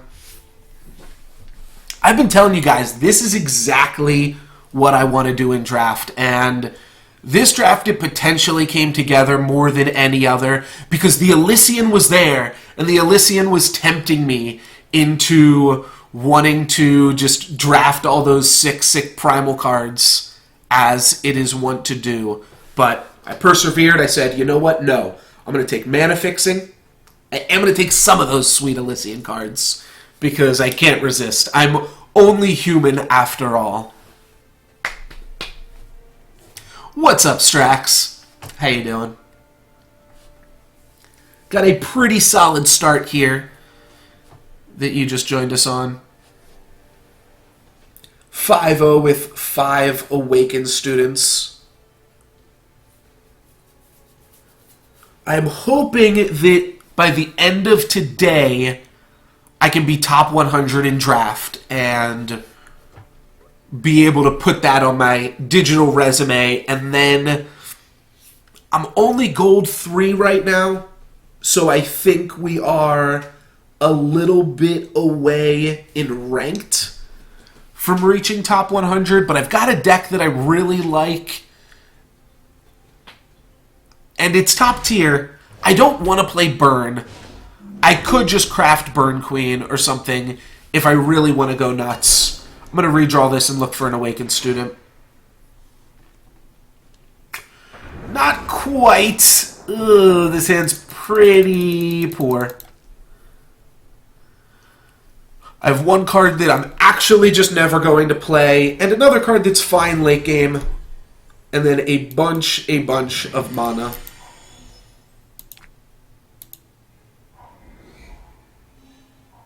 The price of progress. The price of progress. Alright, my opponent is price of progressing us here.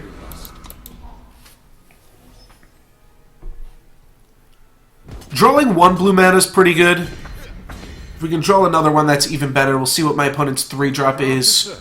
Argenport Soldier. Looks like I'm playing defense here then. Though, if I Cobalt Acolyte this, that stops a lot of what my opponent's got going on. Is this a crazy thing to Cobalt Acolyte? A Combri Stranger? Feels like it. Feels pretty awkward, but To the skies. it's going to do a really good job here. Saving us 2 life points a turn. I think I'm going to want to play Wisdom of Elders or whatever may come next turn. The price of progress. Okay, well now it's just doing a lot of work. Yeah. So I want to play Auric Sentry this turn, so it was important that I played the Combri Stranger last turn. And then this turn I'm going to play Lumen Defender. Okay, well, That's going to get them back in the game here. Pretty much have to trade off with this now and then hope to draw something else for the next turn. What's it called? Paladin Oathbook? Yeah, Paladin Oathbook is pretty strong. Can't really think of any way to tear that down either. Time heals all. There's 5 more life points for me, but I think we're dead. Okay. Take to the skies. Take to the skies, motherfucker. That is good. Kobold Acolyte on a Lumen Defender is real strong, and a second Lumen Defender. Time heals all.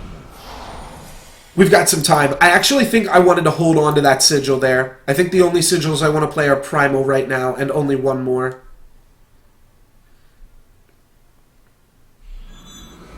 Oh, that's going to give him a 5/5. Wow. Well, I have to take it. Yep. They'll start building up the other one now, but this is less damage. Yeah, that's why I should have held on to my sigil, of course. Can trade this for, like, a Bold Adventurer. Maybe that's okay. Sure. Yeah, get in point.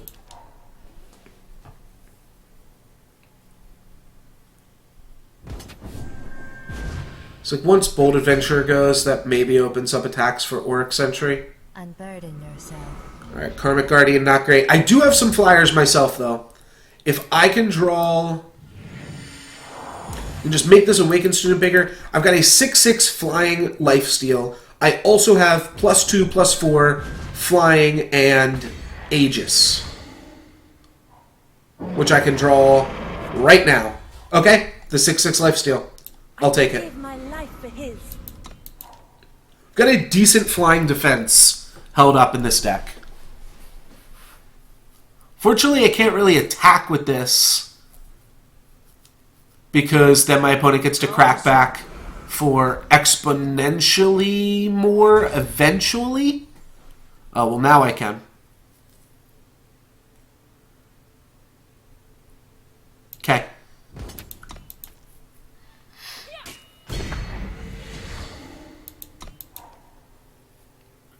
If they just attack with the Aspirant, then I let that slide. But now we get to trade Wasp for Karmic Guide, which is solid. Alright, Flying Endurance. No more attacks for me. I will get to play Wisdom of the Elders here, though. And what else do you got for me? +2/+4 and flying? Not yet. We shall find the way. Alright. Let's gather. Oh, you know what? This is actually horrible for me. My opponent just gets to attack with this. I get to block it once. But then the next time they attack with it, it's getting in there. Alright, well that's just going to trade off with Lumen Defender. Oh, I don't think my opponent realized they can just attack with their Endurance creature for free here. Yeah, Lumen Defender, go. Do I want to do that? 1, 2, 3, 4... Do I want to just trade off my 2/1s? Yeah. I think my Lumen Defender is actually better in case my opponent just starts to... or just decides to start sending in those guys.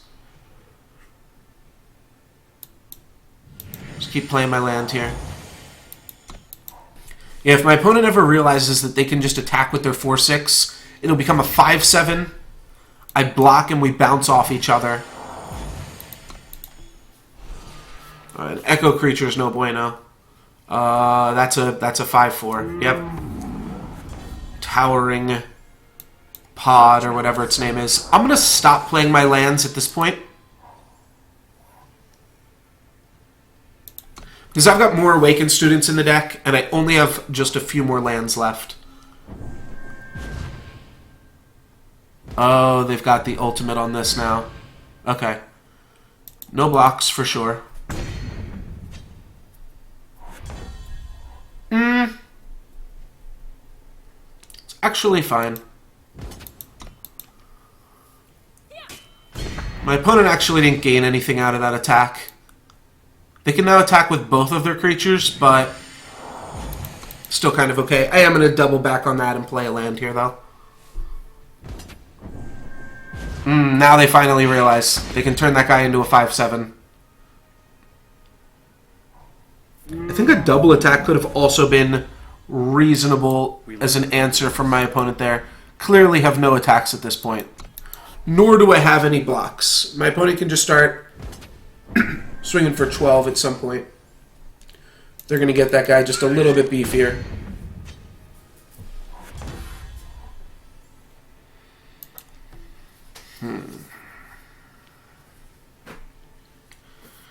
Yeah, I would have loved to return my Cobalt Acolyte to my hand.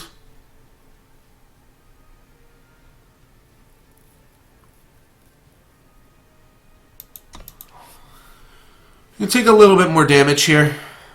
At some point, my opponent might make an attack that is too bold. Doesn't look like that time has come just yet, though.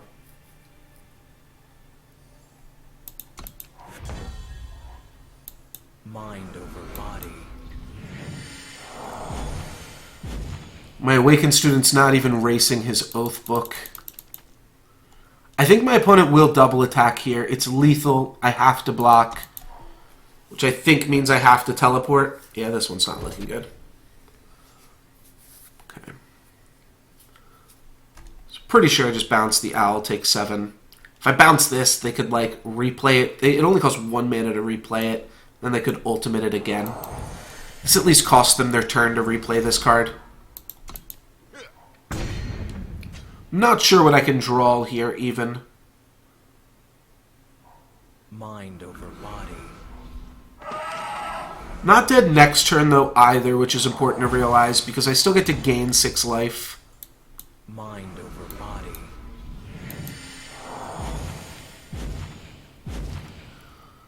Guess I attack with a 9/9.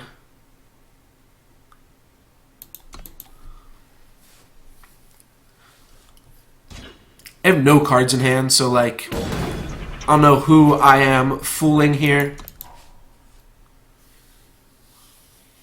Yeah, here my opponent attacks with both their flyers. Chump block the 1. Gonna go down to 6 life points here.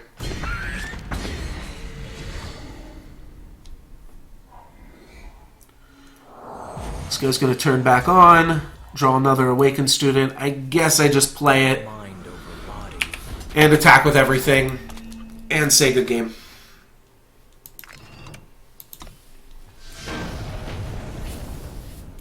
Alright, could not quite get there. 5-1 with the Awakened Students. Lose a little bit of draft juice.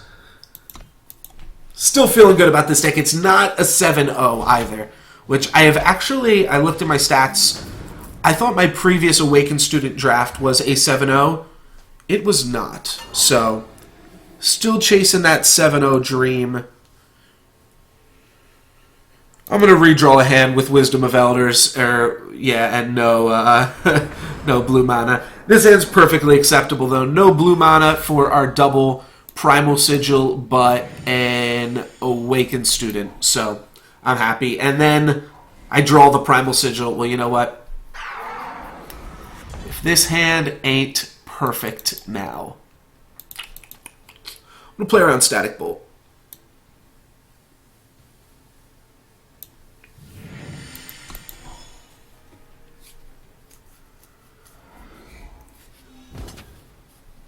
This time I'm giving away 3 points of damage because I'm not playing a Stranger this turn. Mind over body. Mind over body. And I think I'm going to want to silence or Permafrost rather, a Sky Snapper. Represents a decent amount of damage here. And we don't have any flyers. You've had one 7-0 draft, Strax? Yeah, not super common. And I think I'm going to permafrost this guy as well. But once I permafrost both these guys, man, if I'm not feeling really good about our position here. Another Awakened student. Well, this looks like a good one. Yeah, I've had a few 7-2s or what have you. Yeah, my opponent's got a sweet deck, a lot of flyers, but I've just got a lot of Awakened students. Smack for 9, put my opponent down to 12. Everything in my deck is a live draw, and sigils are fine. I'll take more sigils. I think they'll eventually win us the game too. My opponent has not played a single ground creature. Yeah, Permafrost, Permafrost, Awakened Student, lands for days. Sounds great to me.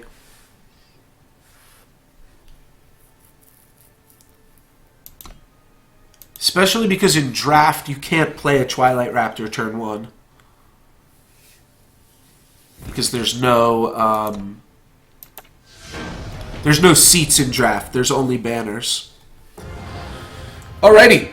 Well, that was a quick one. Got some juice back. I don't think we're going to get enough juice out of this draft with only one more potential win. But we are 6-1 here. And killing it with the students.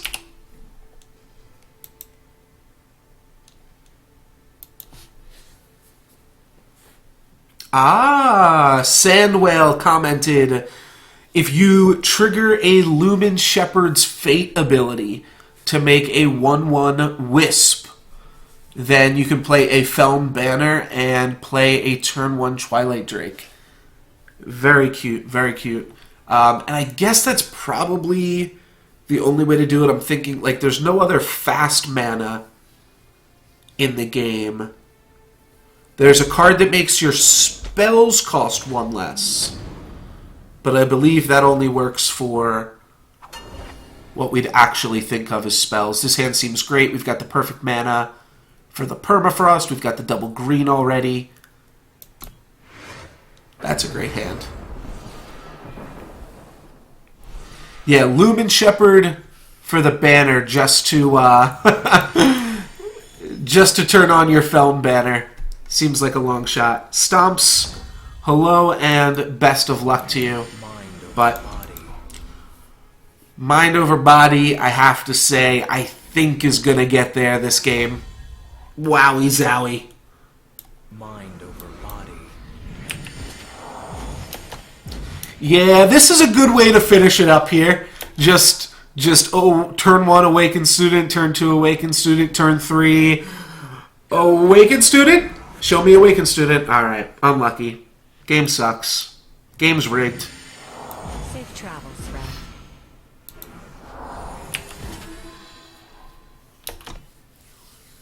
I want to play Lumen Shepherd next turn, but... Or Lumen Defender next turn. Got confused with the Sandwhale comment. Alright. My forge is ready. Yeah. That's going to take out both of our guys, actually, right?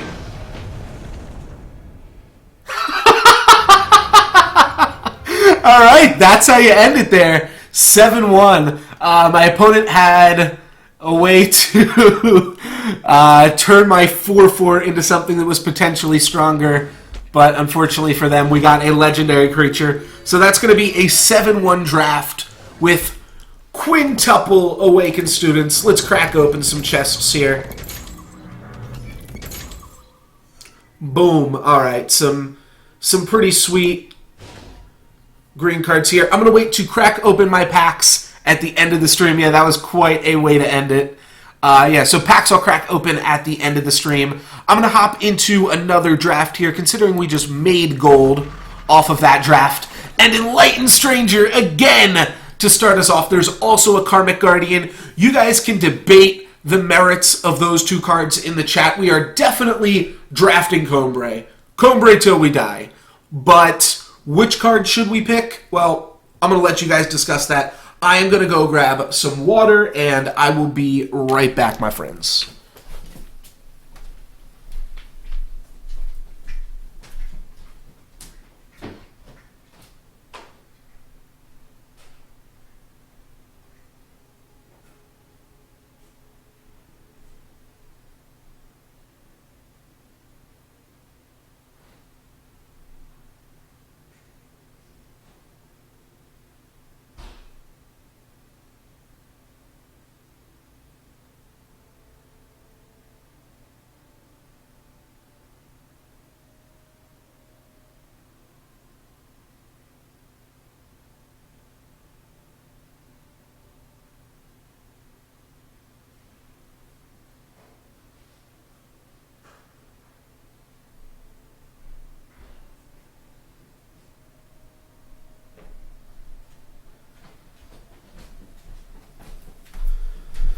So what did you guys come up with? In my mind, it's probably the Karmic Guardian.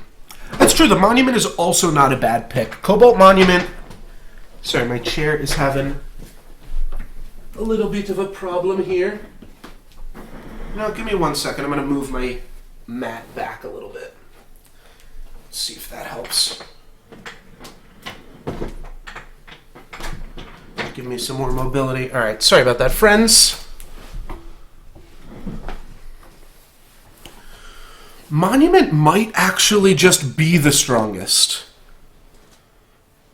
That's a good point. This Monument is actually really, really fantastic. And for one more mana over Karmic Guardian, you get a 4/4, which definitely beats a 1/4. Like, Storm Dancer would be a playable card if it didn't even have the other ability of sometimes being a monument. Would just already be a good card. The same time, Enlightened Stranger is what we just won with. So part of me really wants to go for Enlightened Stranger.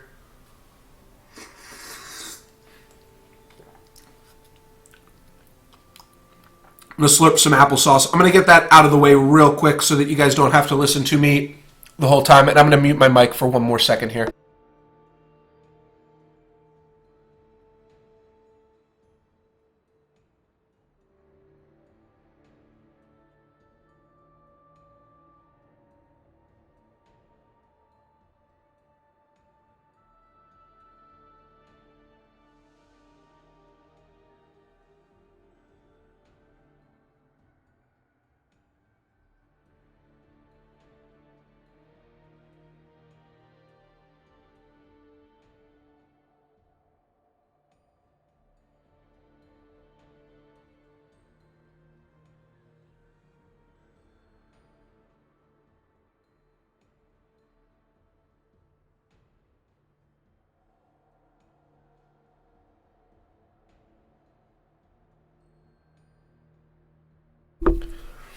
Okay, so both of you guys kind of mentioned something a little bit interesting, which is Cobalt Monument for variety over the last draft, and then Enlightened Stranger for variety because you don't get to see Enlightened Stranger that often. I think that is typically fine and dandy. But on the 26th of the month, when I'm this close to just reaching top 100, I'd really like to crack that. Even just once, to put it on my resume. And then after, I can be respected and say, okay, look, at this guy's top 100. He's just having fun some of the times. But what even is the best pick? I think Cobalt Monument might be the best pick, but I'm not even convinced Enlightened Strangers isn't. Enlightened Strangers might still just be the best pick, because that is quite a sweet card. Thank you, Idway, for the auto host, by the way. Not sure if you are also here watching or not. Cobalt Monument's really strong. I really like Elysium, but I always win with Combray, and that's the trick. I think I'm going to take Cobalt Monument, though. Maybe I can splash it and do kind of the same draft that I did last time. This also goes in Feln. It doesn't mean that we have to be, or we could be Huru or something. Alright, let's take Cobalt Monument. That seems like it kind of got rewarded there. Another Cobalt Monument. That's pretty strong. Also an Elysian Stranger, Backlash's Second Sight, a Bright Maze Paladin, Frontline Cyclops. None of those cards are particularly strong. Cobalt Monument is just the strongest by far. And the fact that we already have a Cobalt Monument, well, that's got to be a sign. Here, though, things kind of peter off a little bit. Vote of Praxis I'm actually not that impressed with in draft.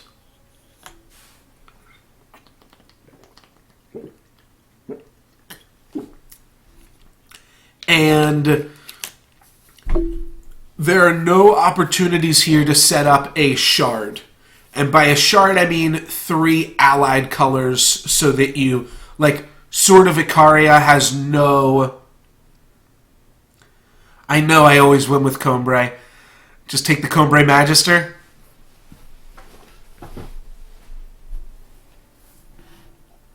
There's not even anything good for Combray in this pack, to be honest. Like, I almost just want to take Sword and try out some weird rug thing.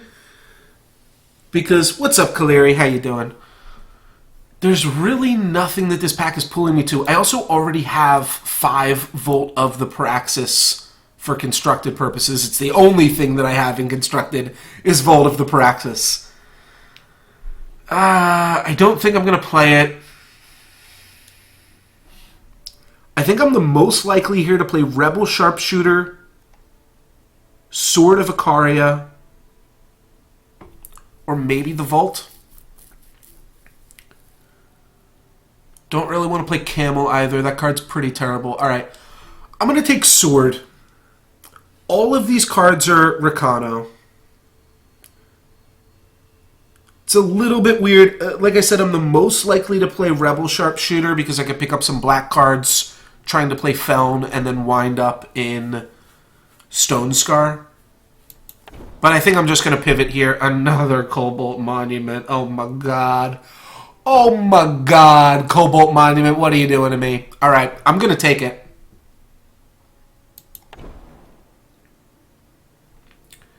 Copper Conduit is a pretty good save here as well.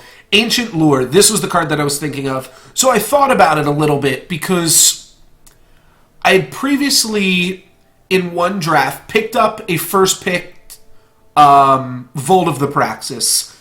And then later on that day, I talked about how I don't really like Ancient Lore, and I think I picked a Karmic Guardian over Ancient Lore. And I think Ancient Lore is actually just better in draft.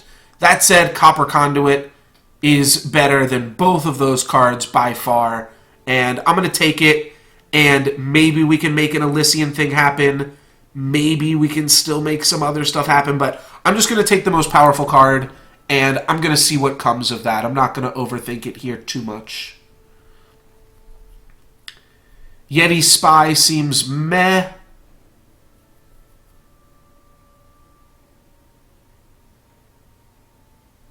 Thorn Beast is pretty meh. I don't know. I don't love any of these cards. So if I had to play one of these cards, I guess it would be Thorn Beast, but it's the only card we don't have any cards in that color of already, so I guess I'm going to go for Dormant Sentinel. Divining Rod, we all already know, is a trap, so I'll take Elysian Stranger. Yeah, I mean, the Stranger seems good here too, right? Like, we probably want to play Elysian with the cards we've picked up. So that seems good. Ancient of Lure that I have previously mentioned. And I actually think it's a pretty decent card. Tower Top Patrol or Levitate. This deck might just need a Tower Top Patrol. Yeah, it's 3 Cobalt Monuments as our first, second, and 4th pick. It is pretty crazy. And I have no idea why the Copper Conduit was still in that pack either. I mean, this card is just, like, fantastic. Maybe we already have enough endgame stuff. Like Tower Top on... no, I'm going to take Ancient of Lore. Combray Stranger or Tower Top Patrol. I think I actually just want a Stranger here. It's good early game. It might be good fixing, potentially, if we decide to play Bant again. So, I'll try it out. Take some daggers. I'll rare draft. And I'll take an Accelerate. What do we have here? Well, we have a Legend. I'm going to have to read this card. Endurance. You gain 2. The start of the enemy turn, if you have no armor, sacrifice it. Well, that card's pretty freaking terrible. I've read this card before. I've passed it in draft before. And I will probably pass it in draft again. It is a 6-mana 8/8 that gains you 2 life when you play it. If your opponent has any flyers, though, they just immediately kill it before it even gets to attack once. Yeah, I'm not impressed with it. There's a teleport here. There's also a Northwind Herald, which is cool, but I don't think it's what we really need to be doing. Nor do I think it's really, like, actually playable in draft. Question is Lumen Shepherd with the Wisp better than just Teleport? Teleport does have some synergy because we already have Copper Conduit.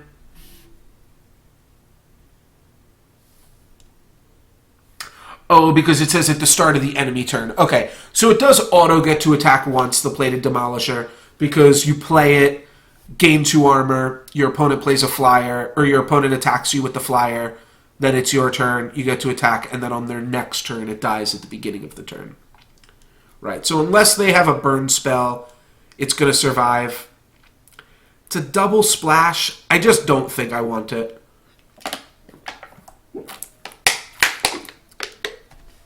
Mostly because it's a double splash, probably. Though we do have a lot of flyers. Yeah, I think I'm just going to want to take a Lumen Shepherd here. I could take Sky Snapper. Could also just take Teleport. Maybe Teleport's better. I like Teleport a whole lot. Alright, I'm going to take Teleport. Storm Lynx is pretty good. Static Bolt I also really like. Huh.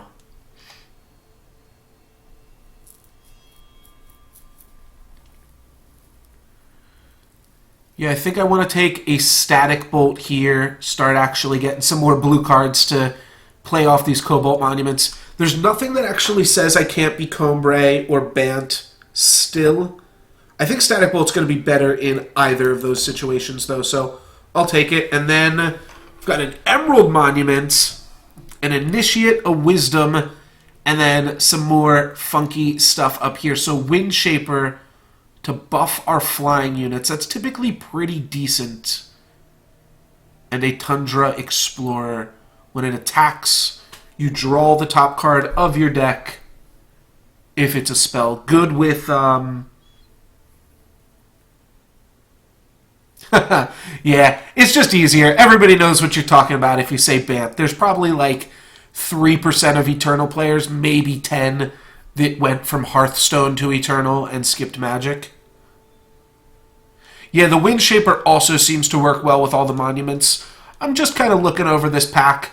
I think it's probably, like, synergy-wise, it's the best card.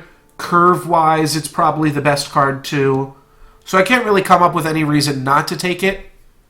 I think I would probably take it over Tundra Explorer regardless. I think the only thing that keeps me back from playing Wind Shaper is it, like, kind of reminds me of, like, the very first deck that you play with in Eternal, which is, like, just Wind Shaper and some flyers, and it's mono primal. But that doesn't mean it's bad. Probably means it's still pretty good. Cobalt Acolyte works with the Wind Shaper, but Zenin Guardian, though. I think Zenin Guardian's going to be the pick. That card has really impressed me. Cobalt Acolyte can do a lot of work, but if we already have a lot of flyers, and not only a lot of flyers, but a lot of overwhelm creatures. So I really don't think this deck needs an Acolyte, and even if it did, I think there's some decks that an Acolyte might be better. Like the last deck that we did with all the Strangers and the Awakened Students, I think Acolyte was better in that deck, because it also didn't have that many flyers. This deck has a lot of flyers, so just getting another big creature that's solid, can block, Zenin Guardian seems really good. Secret Pages could point us towards Dormant Sentinel, which I'm not sure we're even going to play. Huh. Generate Joe is kind of pulling for Acolyte and saying that we're going to want more 3-drops compared to our 4-drops. It's an interesting thing. I'm still going to go for Zen and Guardian. There's a lot of good 3-drops that I can think of. I mean, maybe Hatchling is like asking for too much. But I think I'm going to go for Zen and Guardian for the reasons that I described. Can take a Scaly Gruon here for the early game. We don't have anything that we need to splash yet for green. I'm not going to double splash the Sword of Icaria. So I think the Scaly Gruon is a safer card than Combray Banner here. Pump my Strangers or jump something random. Well, this is pretty unlikely to matter. It can be kind of like a kill spell of sorts, and it also does just cycle. This is a 3-3 that turns some of my 2-2s into 3-3s. How good's just a 3-mana 3-3? There's also Dispel. Dispel's also solid and just draws a card. I could see taking Dispel here. Though I could also see taking Determined Stranger and being pretty happy with that. The awkward part about Determined Stranger... Alright, looks like everybody's saying Dispel.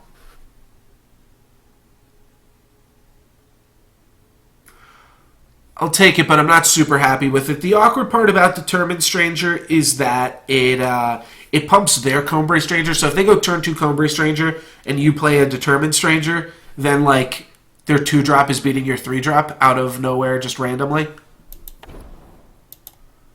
Tundra Explorer now.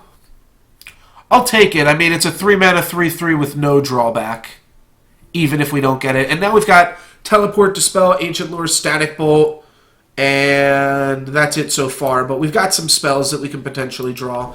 And hey, it's a 3-mana 3-3.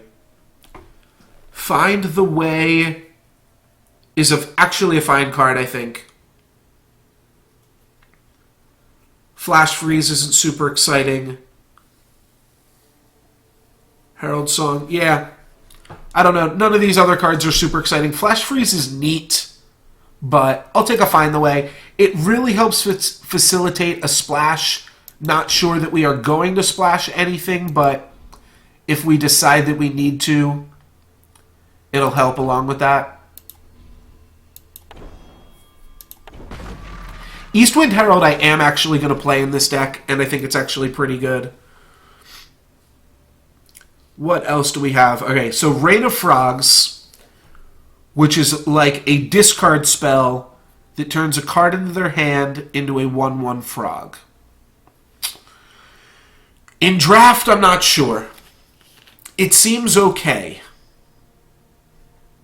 But I think I might just want a Healer's Cloak. There's also just Lightning Strike. I think Rain of Frogs is no good. It's like a discard spell, and discard I already think is weak in draft. It's 4 mana. So I'm between Healer's Cloak and Lightning Strike. I'm also not going to take Mirror Image here, I don't think. Mirror Image could be fun, but I just don't think it's going to be good.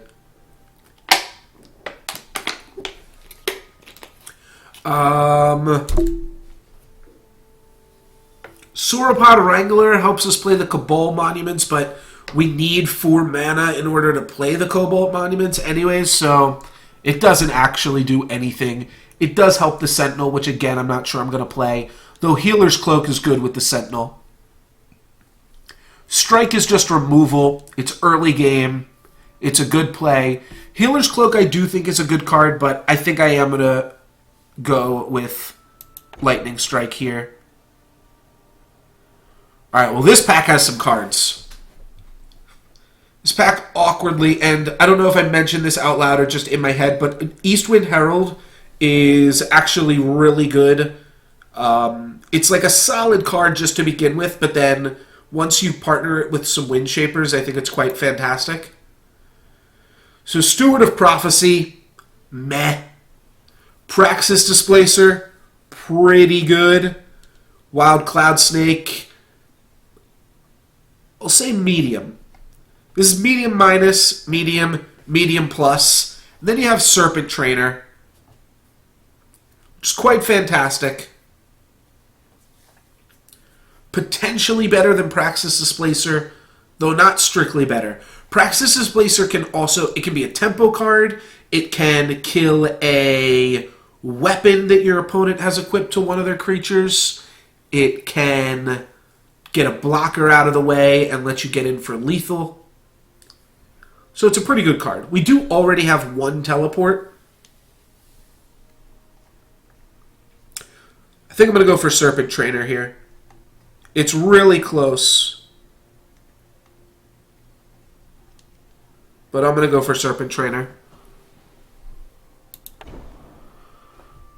Alright, Icebreaker. Not doing too much with that. Synchronized Strike might actually just be the pick. There's not really much in this pack. Awakened Student is a pretty bad splash. Silverwing Commander is an okay splash.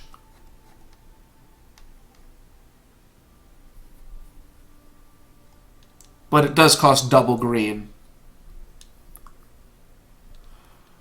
I'm going to take Synchronized Strike.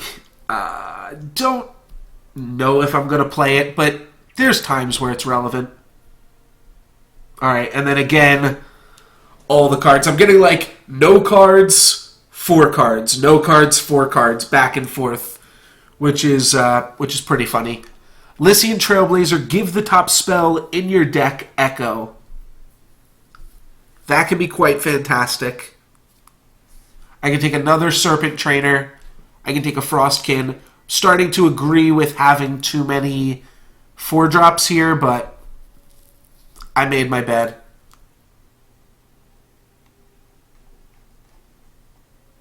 I don't even know which of these is the best of these 4-drops.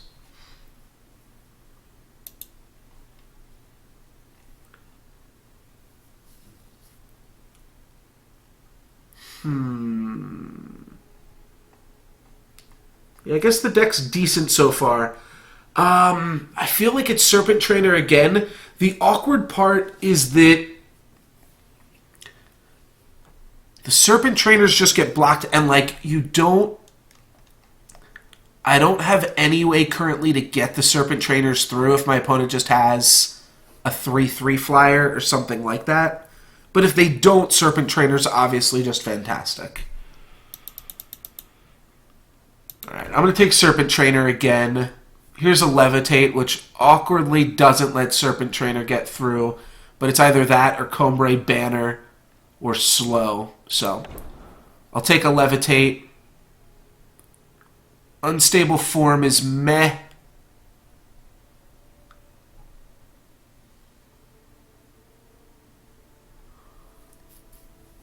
Initiative of the Sands is probably just okay.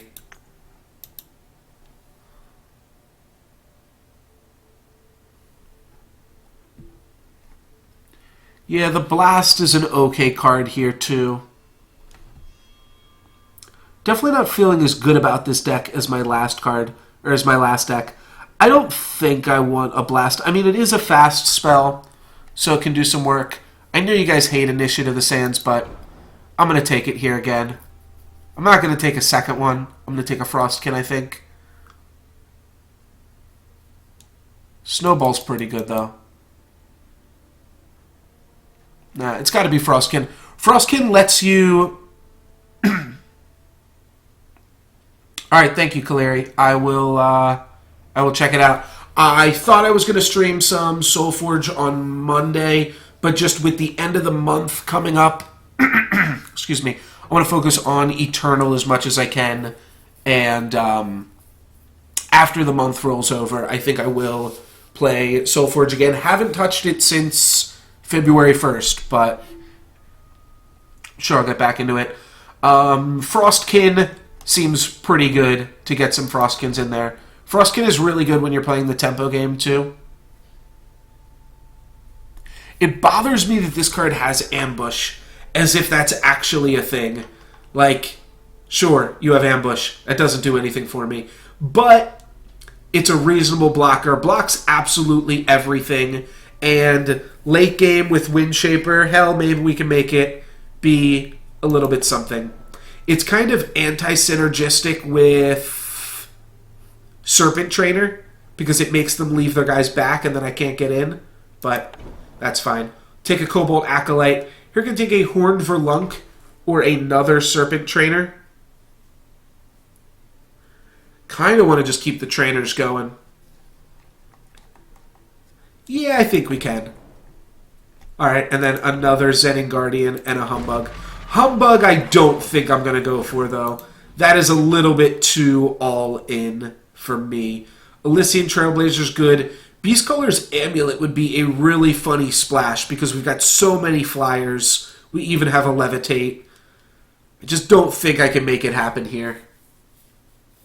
Yeah, this is just a Trainer and Monument deck. Turn 4 Serpent Trainer, turn 3 Cobalt Monument. Don't want to forget about those. Like, we actually do have a pretty solid deck when you just count the Cobalt Monuments. So maybe that'll be enough to get us there. I don't really want to play Staff of Stories. All these other cards are pretty terrible. I think I might just take Staff. Oh, I don't need a 4th Staff for Constructed either. I don't know. I'd almost rather have Elysian Trailblazer than Staff of Stories. I guess late game, like really, really late game, this could be an okay card. It's also fun. Alright, I'll have some fun. Strangers have flying on a 4-mana, 3/3 flyer. Trailblazer's not a card I want to put in my deck. Which one was Trailblazer? Forget the names, even though I just read it.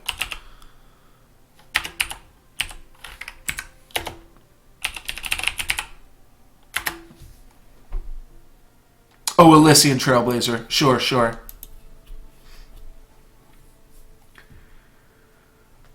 Yeti is a bear. Though, why does it say we have so many 2-drops? What are our 2-drops in this deck? Are they all bad ones? Yeah, Synchronized Strike. I guess we have Scaly Gruon, Eastwind Herald, and some Strangers. I think we're actually okay on the Bears. Find the Way we don't really want to be doing, but it's okay if we do. Though, like, in a weird way, this Horned Verlunk might just be better than this Stranger. Though I guess if we look at our curve, we have enough of both of these. So I'd favor to have, like, we're already good on 4-drops, and Generate did predict that. So 1, 2, 3, 4, 5, 6, 7, 8. Means we're looking at 29 cards, though. 3 monuments, which I'm probably just going to count as real cards because that monument is so powerful.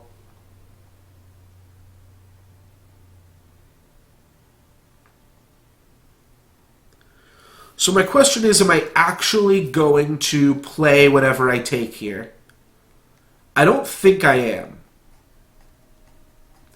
Like, I think I would just submit this deck as is, and because of that, I think Soaring Stranger could potentially make our deck more powerful, where Yeti Snowslinger is just going to, like, replace itself with a Combray Stranger, and maybe not even. So I'm going to take the Stranger off that logic. Bold Adventure is good, but like I said, I think we're good on playables here, so I'm just going to go for mana fixing. Storm Lynx is a good one, though. We'll try to find some room for that guy. Cobalt Acolyte coming in, getting our second one of those. That's pretty strong. Another Initiate, a Camel, and a Second Sight. We don't have that much in the way of Echo, but I still think Second Sight is probably an okay card for us. What do you think? It's kind of interesting with Ancient of Lore. It's interesting with Tundra Explorer. And we've got one Echo card. I'm just not going to play Icebreaker, and I probably don't want Initiate of the Sands. Though Initiate does work. It does work when you've got Dormant Sentinel and Cobalt Monument. We can play a pretty land-light deck at that point. I'll try Initiate. Violent Gust is definitely what we want. We already have a Levitate, and we've got 3 Serpent Trainers. So it's a removal spell if we draw the Levitate, and otherwise it's a good way to get our things in. I think we're good on Gruons. I'll take Daggers. I don't think I'm going to play them. I'm definitely not playing Yeti Spy. I'll take another Combray Stranger. I'll take another Initiate. Though I don't think I want to play that either at this point. Herald Song, definitely not playing that, and not playing Combust. Okay, let's go through these, see if there's anything we missed. I'm not going to play Humbug. I might play Synchronized Strike.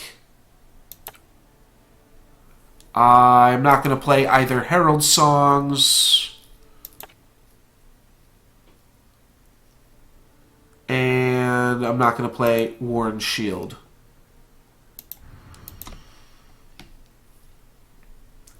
Right, this is a 39 card deck with 3 Initiates and 3 Cobalt Monuments.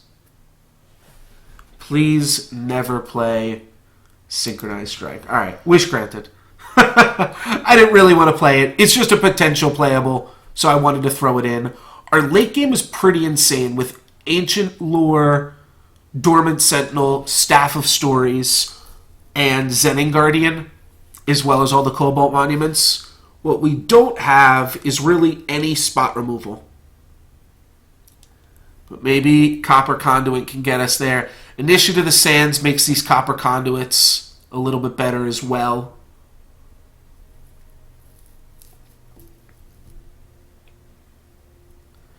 I'm very much considering cutting the Sentinel.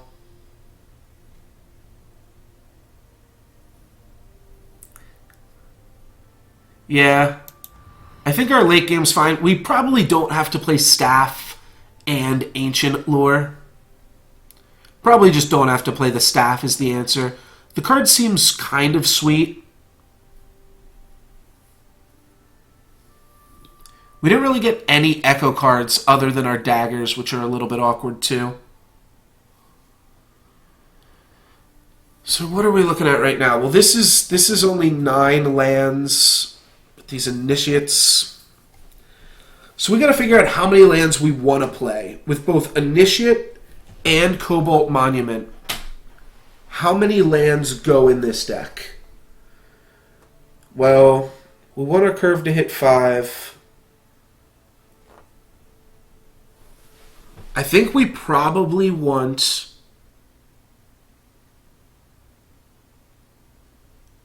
Like, could we get away with 15 lands plus 3 Cobalt Monuments and 3 Initiative of the Sands? Like 18 lands total? That's what Generate Joe hit on as well. You don't want to see me play the Initiates at all? I feel like the Initiates are reasonable. The other question is Find the Way. The Initiates are much better when I'm playing the 7/7. Yeah, I could see not playing all 3 as well. That's reasonable.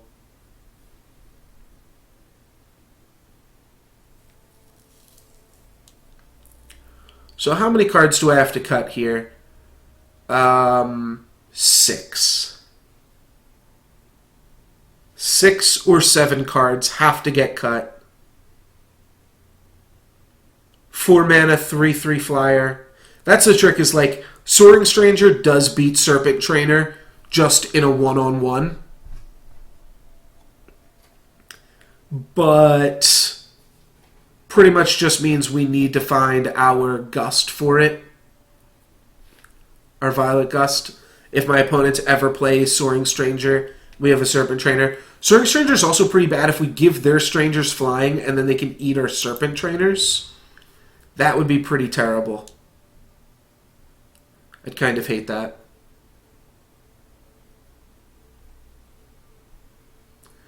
Oh yeah, we've got a lot of Combray Strangers here too. We can cut at least one of those. We also have all these daggers which can get cut potentially, but they're also our only good... Oh, wait. Oh, I don't even have that card that lets you draw two and then put a card back on top of the deck. I don't even have one of those.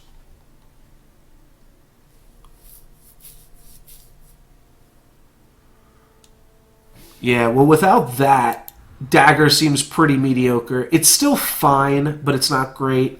I like Dune Phantom, especially with Ancient Lore and Cobalt Monument for the Staff of Stories for the late game.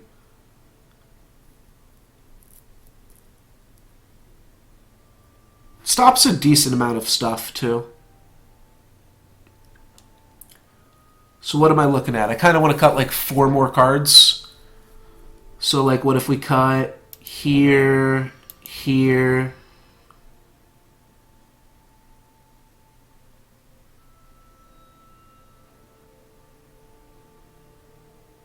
Could maybe get away with only cutting 1 more card if I'm going to play double Initiate. Play 17 lands, 2 Initiates. That's with Find the Way in the deck still. If I cut Find the Way, then I'm not sure. But it's kind of an awkward card. It's also kind of a good card, though. Yeah, I'll never hit Zetting Guardian. It's still a 4/4.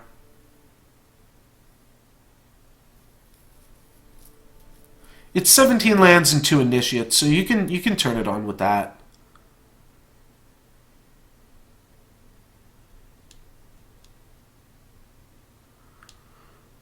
I cut all the strangers at this point. I kind of like the daggers.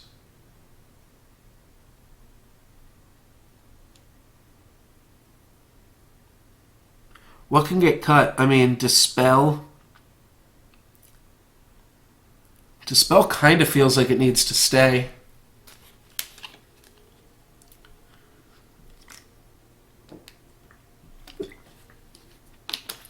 Yeah, Dispel's like my only removal.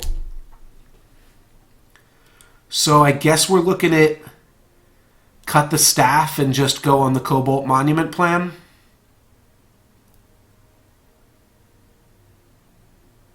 Maybe I could cut the Ancient Lore.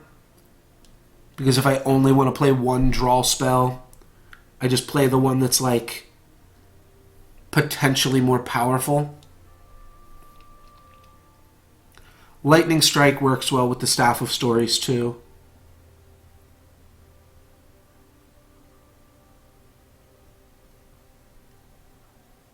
So what is even cuttable? Maybe Tundra Explorer, though it's our only 3-drop. Ancient of Lore. Initiate.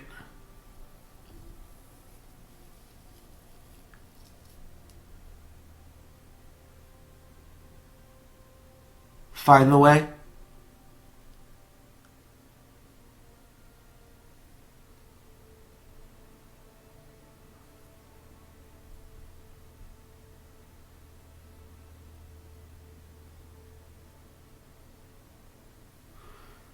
Yeah, I'm thinking about cutting Ancient Lore as well.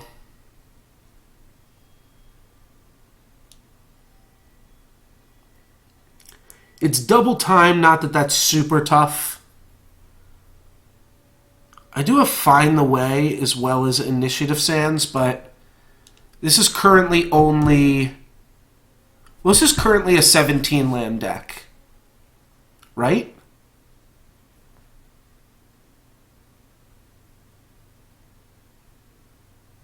Alright, I'm going to try just this, I think.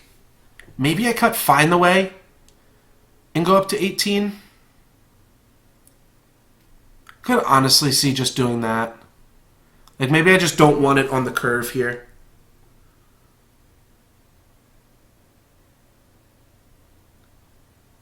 Like, it's either cut Find the Way for a land or just play the Find the Way.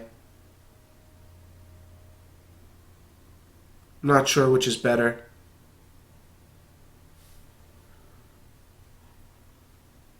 Want to be reasonably defensive. It is also, like, there are 2 Initiate of the Sands in this deck. So those can't just be forgotten about. Those do help you get to higher maximum power. I think cutting Find the Way for a Sigil makes sense to me, too. And then this is 18 lands. Everybody's happy. I'm still playing 2 Initiate. My only question actually at this point becomes, is Ancient Lure actually better? This is going to sound like a weird one, but are my draw spells better than a 7/7?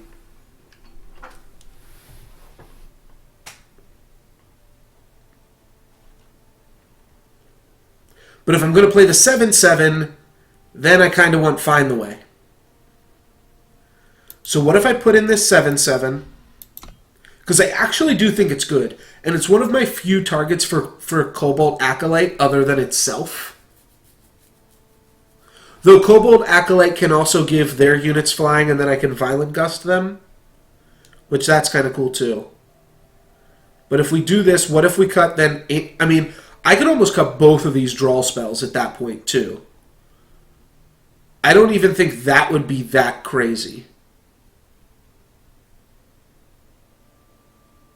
But Ancient Lore comes up, and it's neat. I think Staff might be worse. So I would cut Staff.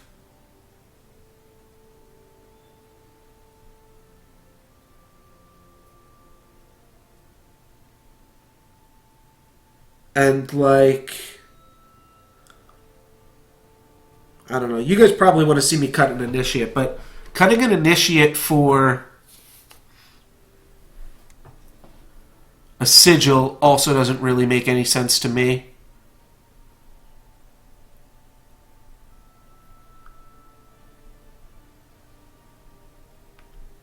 But I think Dormant Sentinel might actually be pretty good in this deck. It's just a big monster.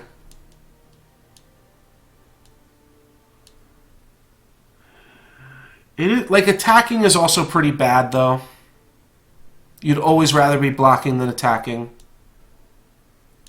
But it's a good blocker. Protects the staff pretty well. I don't know. Maybe it's not worth it. This is a fine deck. It's a lot of flyers. Oh, wait. Daggers. What if we cut daggers? Right now, this is a 17-land deck again. 17 plus 2 Initiates.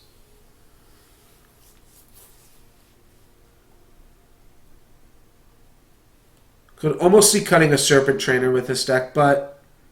that doesn't really do that much for us.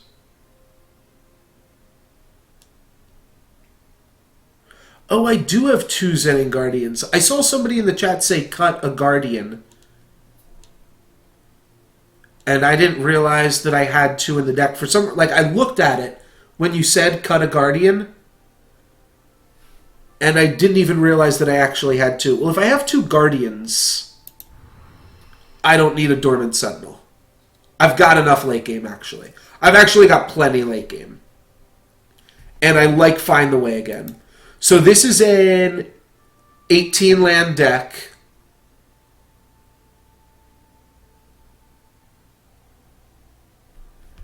Yeah, I do think the daggers could be good again, too. Let's put in 1 dagger. I'm going to cut Find, put in another dagger. I'm not convinced I'm going to go double daggers, though. There is also the awesome play of teleporting my Copper Conduit to make an insanely big monster late game. That's always... I can beat anybody with that plan. Make a 20-20.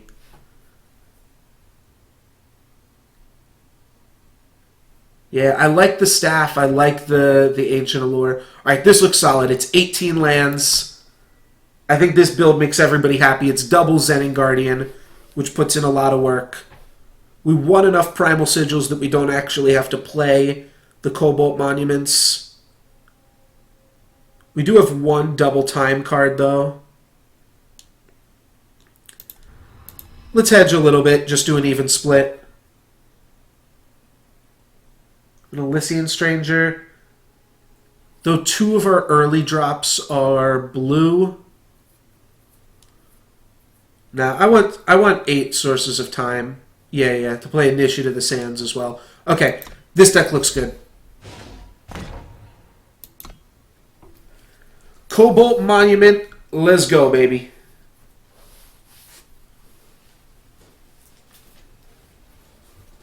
Take a second to look at my text messages real quick.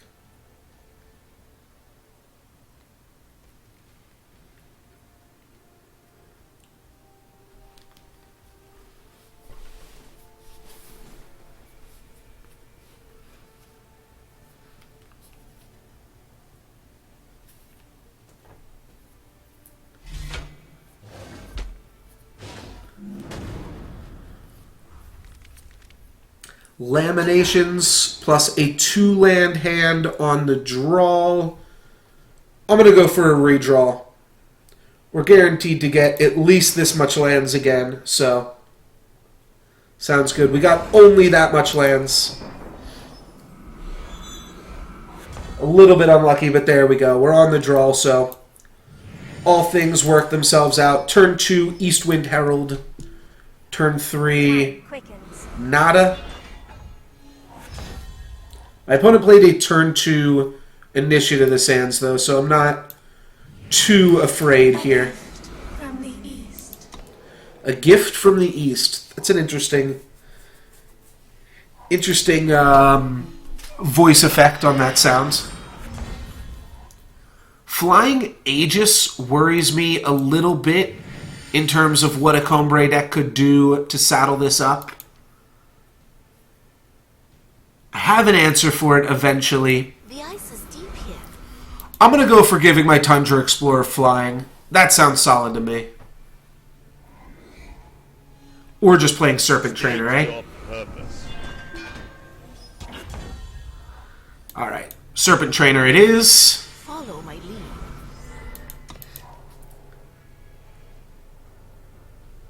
Well, it's got a lot of Aegis. That's pretty scary. Time heals all. And they got a lot of life points, but we're going to get a lot of flyers pretty soon. Next turn, I'm just going to give my entire team flying. I can afford to take 4. They do have Aegis on all their guys, too, which is pretty sick. Ooh, Lightning Strike, that's a sick one. Alright, yeah, let's go all in.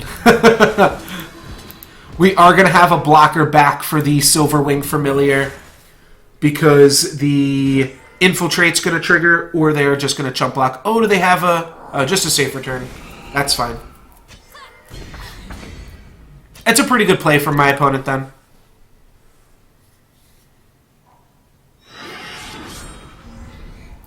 Now I can't quite attack with this. If I draw a land, I'm good, though. Sure, right?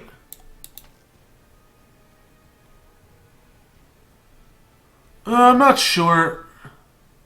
Oh, I can't stun anything. Will it let me use this ability? That's the question. Say no blocks. I can take 1. I want to try to double block this Throne Warden. My question is, will I be allowed to play the Frostkin? Does anybody know? So if I play the Frostkin, will I be allowed to, like, break this Aegis? I guess it doesn't matter if I can break the Aegis. My opponent's just going to trade that for the Serpent Trainer anyways.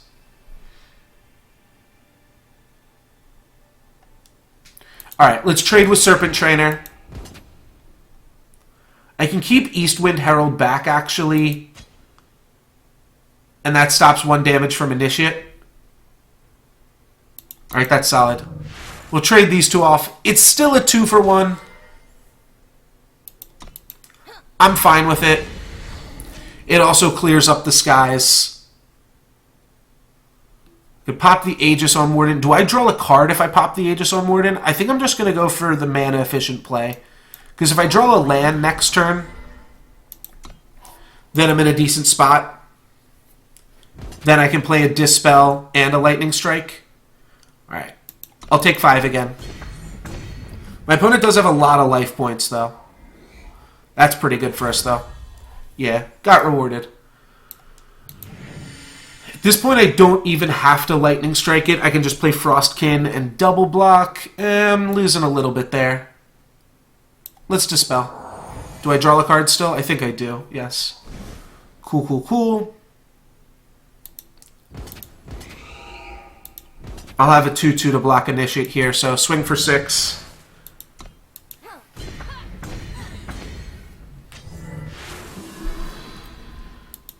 No spells coming up. Got all the spells in my hand.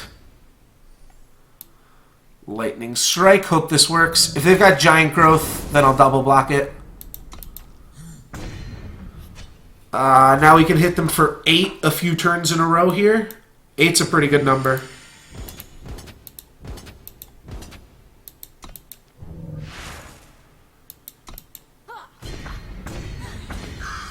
Means we've got them dead in 2 turns. Let's just... well, we won't learn anything because they no longer have any Aegis creatures. Sure. I've got nothing to learn. I guess I could double block for the Lumen Defender. Okay, I'll try that. So I can trade Frostkin for Lumen Defender, which doesn't seem great. But with my life total this low, I just don't want to chance it. My opponent could do something silly. And there's potential weird lethals my opponent could have that could come up as well. So Serpent Trainers were as good as advertised that game.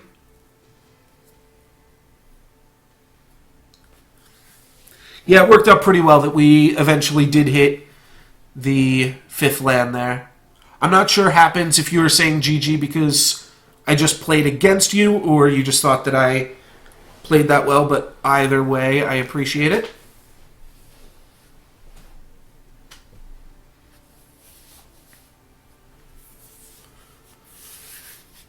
Rolling up the sleeves here. I know I don't have a cam set up, but rolling up my sleeves and getting into it. You might be able to hear the sound of me rubbing my hands together. Cool, yeah, I didn't check the name of the person that we just played against, so I wasn't super sure. Well, this hand looks great. I am definitely going to keep that. We've got a turn 2 Gruon, a turn 3 Tundra Explorer. My opponent has an Echo, which could be a little bit troublesome, but then we also have a turn 4, or turn 5, 4/4 flyer. All we need is to draw 1 more Sigil to get there. Oh, we even have a turn 4 play. Buenissimo. With that draw, that could mean that my opponent's got the Thunder Drakes, though, as their Echo card.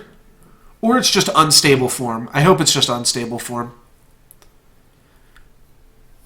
What I'm afraid of is my opponent having the 5/6 flying Echo card. That card... Oh, it was Herald Song. Oh, thank goodness. All right. Good, good, good. I was really nervous. I was almost so nervous that I didn't even realize my opponent was playing a Herald Song. I was curious, like, can you make some weird stuff happen with Feln in draft where you're reanimating? I don't think you really can.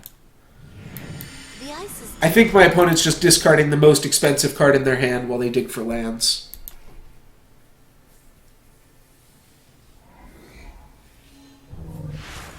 Herald Song, draw a card, discard a. This means we're going to get a free Tundra Explorer attack, which is pretty good. I will probably hang on to the Frostkin. We'll have to see. What's interesting is if I draw another Cobalt Monument here. Nope, drew a Time Sigil.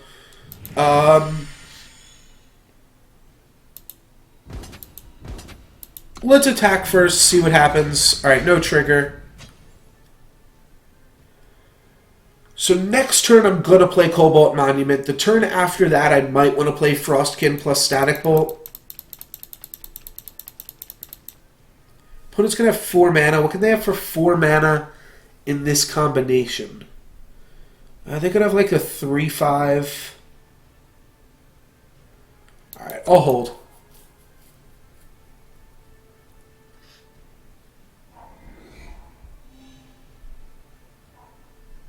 Execute. Okay. So I get a little bit punished there because I'd rather just have another 3/3 in play at this point. Would mean my opponent would have like 6 less life points than they could otherwise have, but we're not super punished. Yeah, we're actually pretty punished considering they just discarded a removal spell. Or they just played a removal spell. Maybe I should have considered that. That was probably the most likely thing that my opponent would play. Probably another removal spell here. Yep. Alrighty. That means we've thrown away 6 points of damage. They should be at 12. Play Ancient of Lore and then play our Eastwind Herald. A gift from the east. Zenin Guardian's pretty good though. Zenin Guardian can't be executed. Alright, here's the 6-drop. I think they probably just have another Direwood Rampager, if I had to guess something random. Nope. Acolyte, okay. Dark Wisp. Well, they had 6 mana and they didn't do anything with it, so I'm feeling pretty good about that. Play Serpent Trainer first, so that they have less time to have a removal spell for it. They pretty much have 1 turn to draw a removal spell. Or actually, they could have one. There's a chance that their hand was just all removal spells.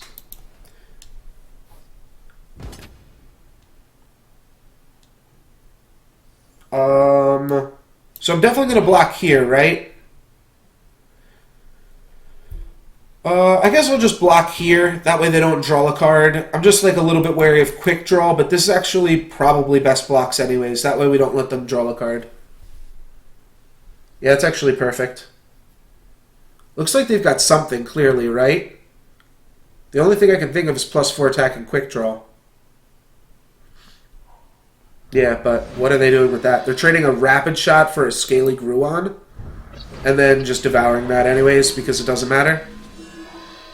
Sure. That's a solid draw 3, but they traded 1 for 1 and killed a really, really mediocre card on our end. You're not on the list. That's kind of fantastic.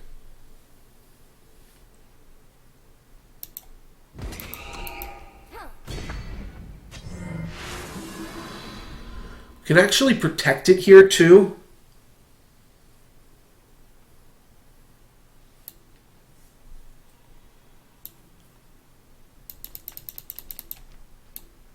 You aren't welcome here. This is fine. You're not on the list.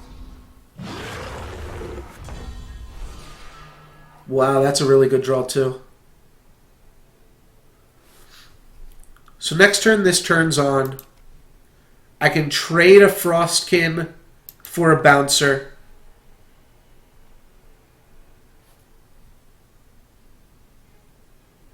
I can trade a Serpent for a Bouncer.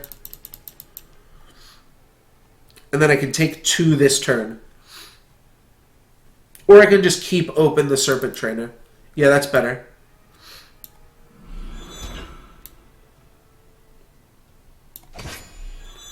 This allows me to actually now go eat, trade, chump block as well.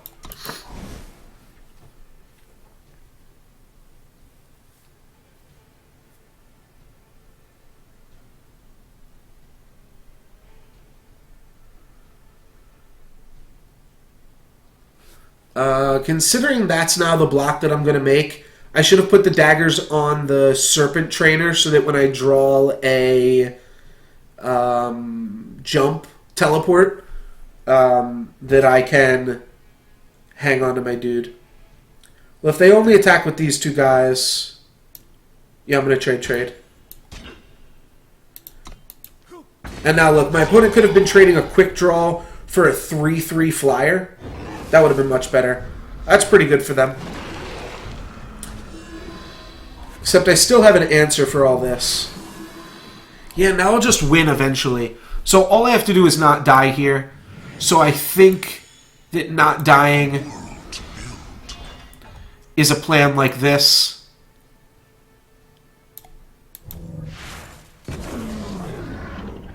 Oh, I can chump block this.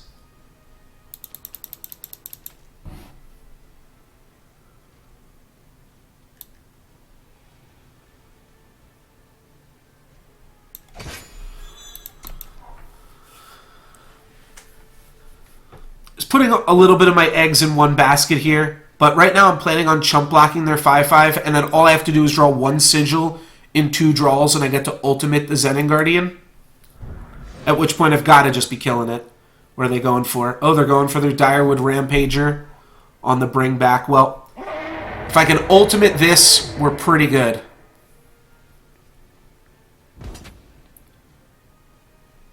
Yeah, I'm going to chump block and go for the ultimate strat. Opponent's drawn pretty well. And what's my other draw? Initiative of the Sands. Well, that means I can do it next turn. And I get a free chump blocker. Free chump blocker is actually not to be... Wait, I can double block with a Storm Dancer and do some weird stuff? Attacking here is free. Because I'm going to have to trade with it, I think, anyways. And it's got endurance.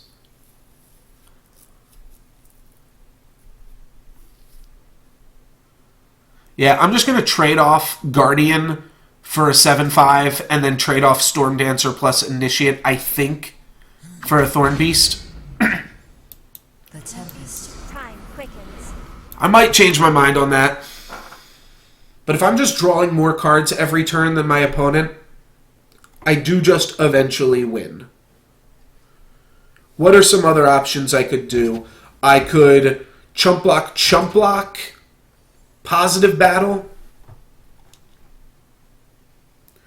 So if I go Serpent, Initiate, positive battle, then my plan is to ultimate this next turn, positive battle, chump block.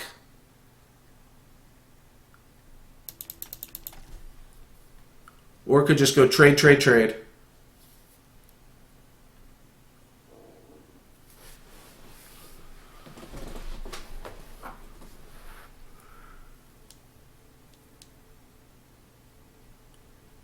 Could also do this.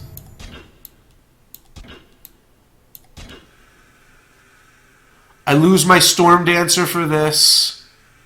I keep Serpent Trainer plus Zenin Guardian. That block seems really good. Now I have to hit land to ultimate. You're not on the list. And chump block this. These fucking initiates. Alright, you guys got me. I got plenty of chump blockers here though now.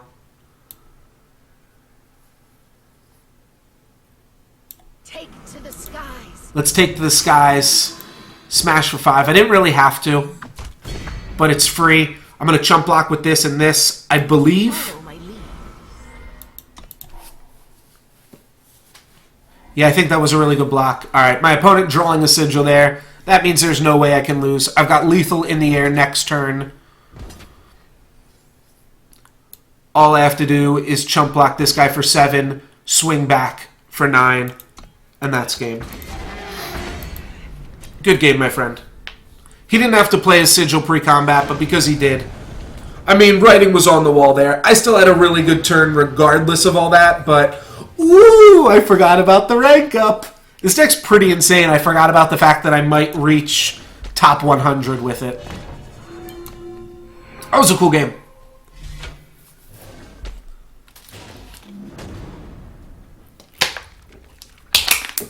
Those single daggers did a lot of work that game, too. I'll redraw. Yeah, I know. I didn't even need the chump block.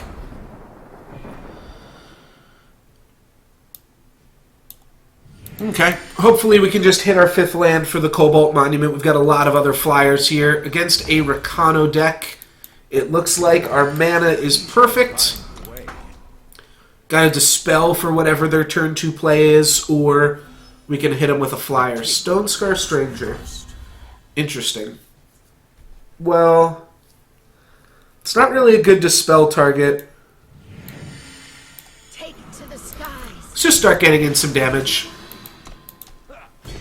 Probably didn't even have to do that, to be honest. Probably could have just traded. But now I've got a 2-1 to trade with their Punished with Temper. I guess they can make the same play regardless here. This is a fine dispel target, and it lets me draw because I don't want to use my other Cobalt Acolyte right now. I've got no other play this turn.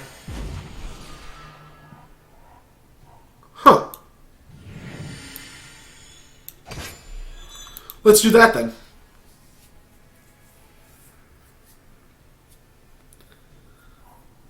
I knew they were going to have the torch for the punish. Alright.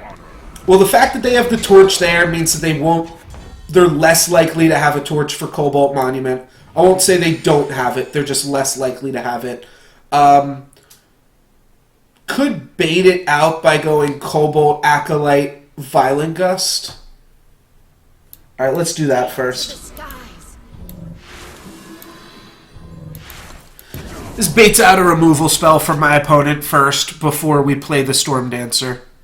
They could just have another Temper or a weapon, both of which would be pretty bad for me. On my signal. Alright. That's fine. That's actually, we get pretty rewarded for that. Alright, bring on the Storm Dancers. It's party time, baby. Let's bring on the dancers.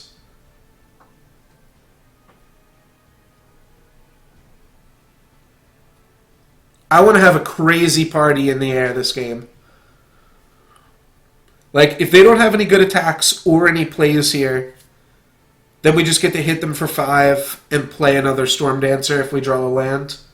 At the very least, we get to hit them for 4. It'll put them down to 19. That means we got them on a 3-turn clock with... Wait, what if we can hit them for 5? We put them down to 18, and then we can swing for 9 plus 9. So a Sigil's actually really good to draw right here. Alright, Iron Sword on the Silenced guy. Alright, well that's a pretty crazy draw too. Sure. It's a party, baby. It's a party.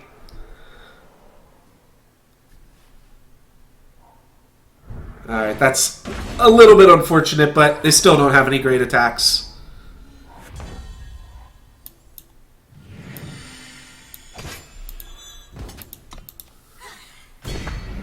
Put him down to 14. 14 is 9 plus 5. Or 5 plus 5 plus 5. On my signal. Alright. Storm Dancer is silenced. That's pretty reasonable to not attack with Obsidian Golem here. Yeah, it's pretty reasonable of them. So what happens if I block here? I take 4, go to 9, and then I don't have the Cobalt Acolyte. What happens if I take it all? I go down to 6. No, I just have to take this as a gift. This Storm Dancer is now going to have to stay back to block the Obsidian Monument. Well, let's see. If I attack with this, I put them down to 9, which that's what I was saying. This 14 is 9 plus... yeah, 14... Oh, it's not 9 plus... Oh, yeah, no, it's 9 plus 5. So I go attack with Storm Dancer, block here. Alright, I think this is my only play. I block the Gorilla Fighter, take 8, drop to 1. Hope my opponent has nothing in 2 cards. And then I can attack back in the air for lethal. I think this is my best play. Got it, baby! No Lex given. Let's do it! That was a close game. That's Draft Master. That was a good game to get Draft Master with. First time I've ever done it. Let's see where that puts me. Do I just retire here, go out on a high note, end the stream? If I'm top 100, I don't know. That's looking pretty good. Where do I get to see? 72. Well, you know what? It wouldn't be fair if I just ended it here. At one point, we've all seen it. Take the screenshot. No Lux given. Wait. Oh, maybe I'm reading it wrong. oh, draft. Draft. Yes. Okay. We've all seen it.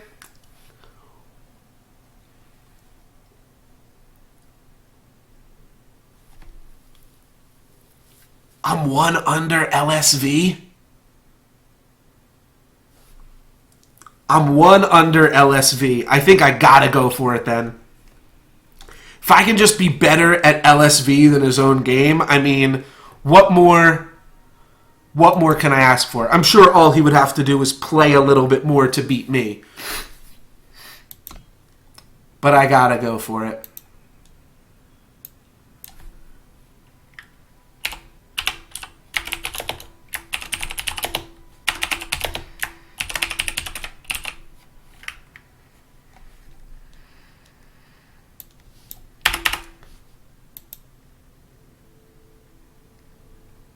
Alrighty. Let's do it up. Come on, Storm Sisters. I'm pretty sure, like, if I lose once, then I'm, like, 800th drafter. And if I win, then maybe I go up to, like, 70th place. But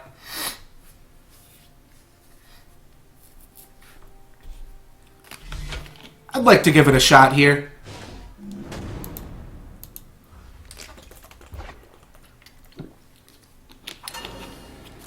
Playing against Pacey Bean. His hand seems solid. Let's keep it. Look at that! Look at that 72, baby! We've done it. Time quickens. His hand's actually pretty solid.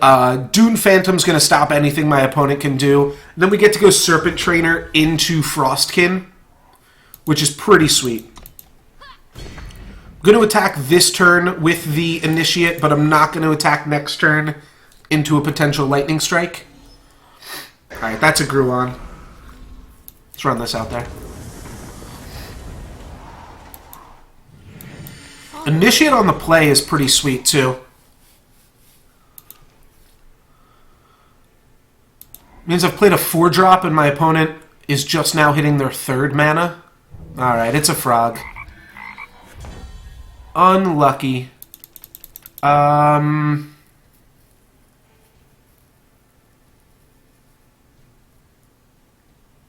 Just start putting daggers on my Phantom. It's not horrible.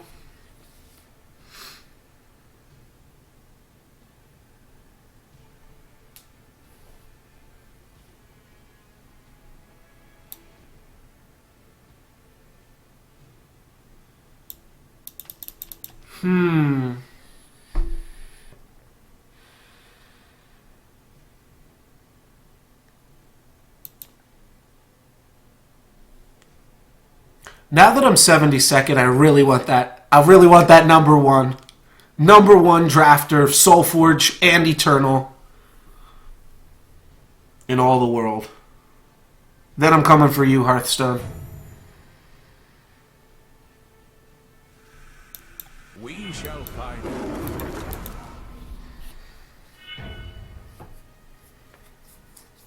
It looks like my opponent's like mana screwed or something because they don't have much going on, but in reality, we just had an aggressive hand. It's not really that they don't have mana, we just have an abundance of it. Next turn, we get to like attack for 2 regardless. Question is, do we want to put the daggers on the 1/1s so that they can attack? I think not. I think we want to just put the daggers on the Dune Phantom. Alright, well now that seems pointless too.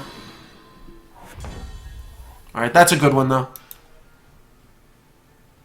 I don't think they used the Avasaur. I'm never paying enough attention to know if they used it or not, but You aren't welcome here. let's just stun this, hit my opponent for 2. Pretty straightforward attack. Alright, they didn't use it. Safe travels, friend. Amber Acolyte. Twinning Ritual. Again, no echo.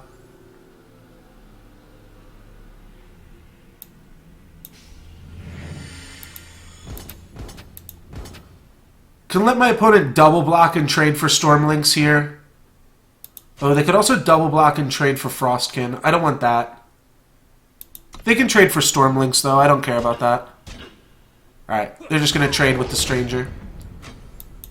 I guess that was the best could have happened for me, but no, actually by doing that, now that opens up the attacks for Frostkin, potentially. Alright, and they played some cheap Horned Verlunks. Well, now I just have to stand back, and I'll win.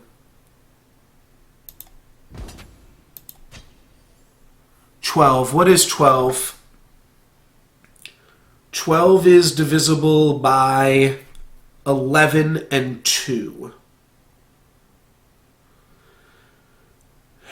So 4 means it's going to take me... It's going to take me 6 hits. 5 means it's going to take me 4 hits. 6 means it's still going to take me 4 hits. So I guess 5 is the best.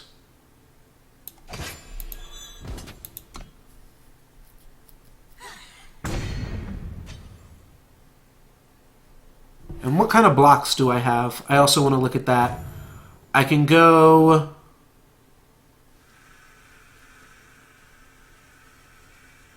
double blocks on this, lose my Frostkin, single block here, take 3 for this turn. Then next turn I'll be able to triple block that. I see them. Alright, so... yeah, I'm going to go block, block, lose my Frostkin. They didn't attack with the nesting Avasaur, so I just get to do that for free.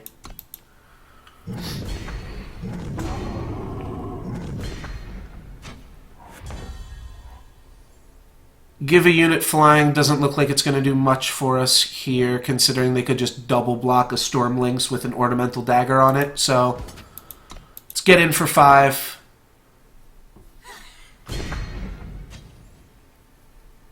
Now I can go 1, 2, 3, 4, trade Stormlinks for Hornverlunk. I'll hold on to everything else. Alright, there's an Echo card. So looks like my opponent blew their load a little bit too quick. No, okay. They're actually fine here. And flying for the Verlunk.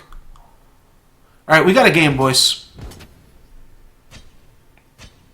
They have to keep some cards back to block the Storm Dancer. If I just attack right now, it trades for Nesting Avasaur. If I give it +1/+1... then it trades for Tower Top Patrol. Think we're going to play defense until we can draw a Staff or a Zenin Guardian or something like that.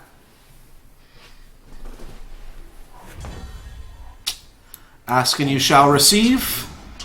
Do I want to give Zenin Guardian flying already? Kinda. 1, 2... 3, 4, 5, 6, 7, 8, 9. So I can't really even attack with it. At least not yet. Or I just don't have to give it flying. When all of your opponent's creatures have flying, flying is irrelevant for attacking. It's relevant for defending. Alright, that's good. There's Staff.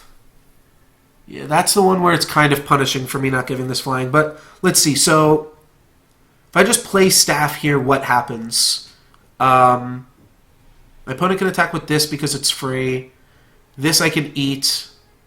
This I'll have to take. This I'll have to chump. This I can block. Right now I'm safe to do it.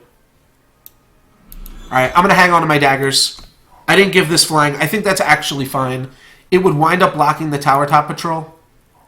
I see them. I'm going to have to give it flying now. Oh, wow. Teleport's insane. Okay. Let's go ahead and give this flying just so that we don't take too much damage here. Take it to the skies. And this is what we're going to want to give flying eventually anyways. So I think we win this. Or we draw our whole deck and lose. But we've got Fracturing Gust in the deck too. I'm going to hang on one more turn so I can ultimate this and have teleport back up.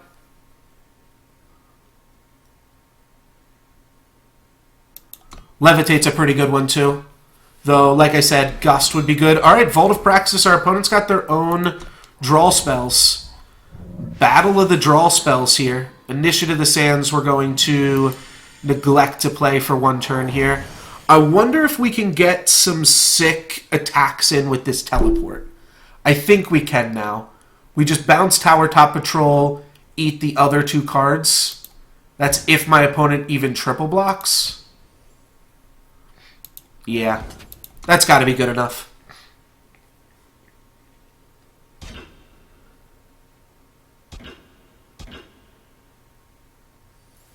Okay, so now I can bounce Tower Top and eat the other 2 for free. This will give my opponent a card to play off their Vault. But yeah, I get a 3-for-1 off that. That's got to be enough tempo and card advantage to win us the game here. Got there, baby!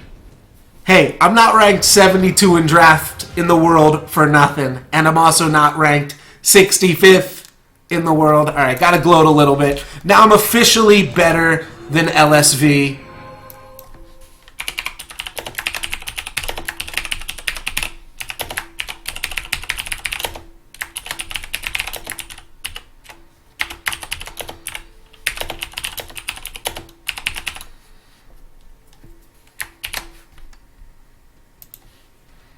So, I'll take it.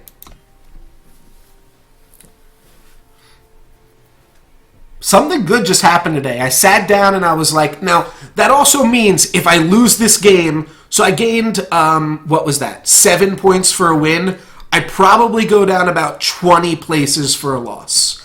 But at this moment in time, on April 26th at 5:20 p.m. EST, I'm officially better than LSV. It's going to be short-lived. Maybe. But yeah, something just, I sat down and I was like, I only have 10,000 gold right now. I've got to win these drafts. I got to make them count. And I was able to do so. His hand looks not good enough. I don't have any time mana for the Initiate. That's a redraw.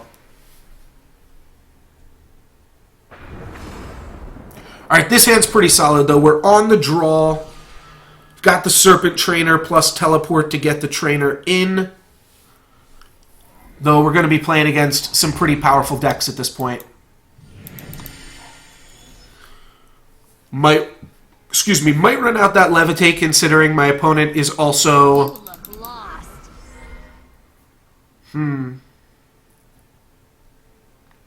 Yeah, alright, let's run out the Levitate, see if we can find anything better than Teleport. No, we're going to have to teleport this guy then. I don't want to give my opponent a 4-4. And if we teleport it, it's a little bit of tempo, plus that means I can play Tundra Explorer on my next turn, and then we don't have to deal with it anymore. Alright, they're going to replay it. The awkward thing is when my opponent attacks with it, I really don't want to block. The ice is deep here. Let's hope this stops him. Because the upside of being able to give this flying and then block the ranger with this is just so good. Well, they're not even bluffing at that point.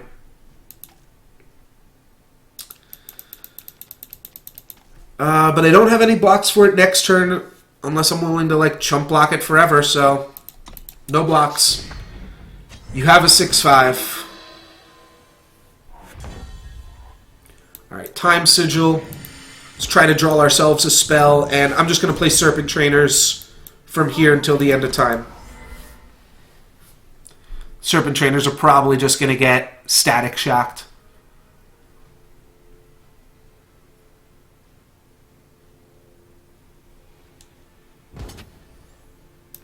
No blocks on that one. I'll chump block with some Serpents or some Cobalt Acolytes later, maybe, but now is certainly not the time.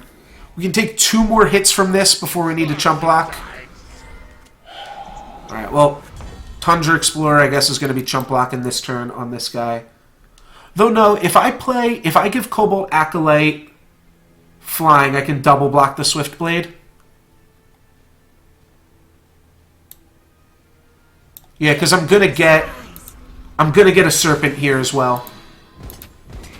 So this lets me get in for 5, and then I can trade a Serpent for the Swift Blade here. Still no hits on the Tundra Explorer.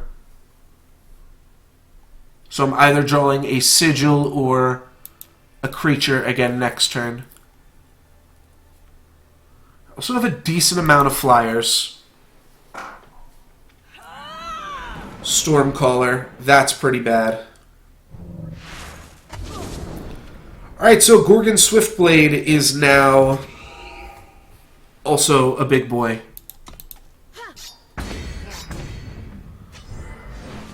Could have blocked Ranger there. Maybe just don't need to just yet, is what I'm hoping.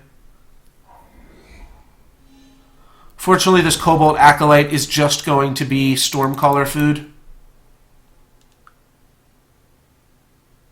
Looks like I have to block Ranger this turn. Follow my lead. Oh, I should have swung first. That was dumb. Well, didn't get there.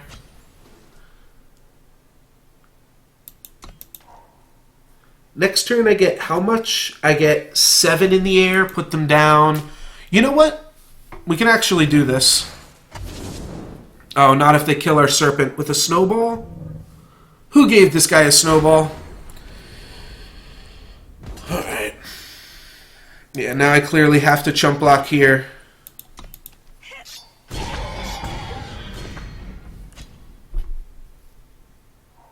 Don't make me angry. You make me angry, Jotun Hurler.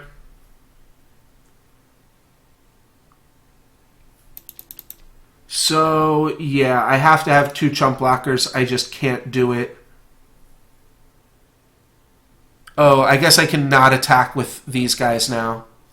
Serpent Trainer's going to have to be a chump block. I've got a chump here, and chump here. No, I need 3 chump blockers. What could I draw? What spells are in my deck?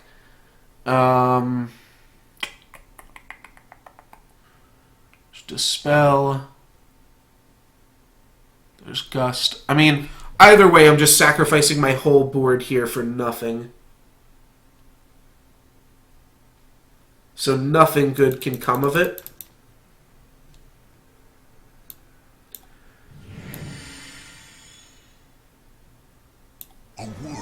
Whatever.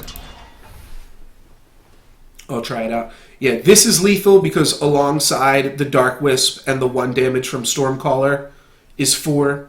This is obviously lethal, and this is obviously lethal. So, hanging on by a thread here.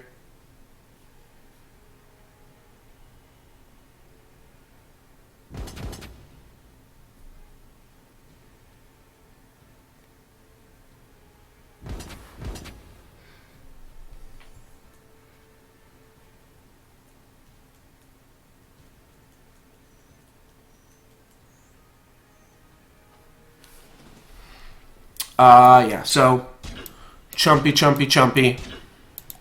There's no point in really even playing this game out any longer. I'm definitely dead. I just want to hang on to 65th ranked player for as long as I can here. And it's going to be short-lived. But well played, Alan Treebeard. You've dethroned us. Alright, well hopefully that gets this guy into Masters as well. And it wasn't all for naught. What is that going to put us down to? 90th? No, 78th. Okay, that's not bad. It's not that bad. I'll take it. That means with a win, if we can 7-win this draft, we'll still be better than LSV.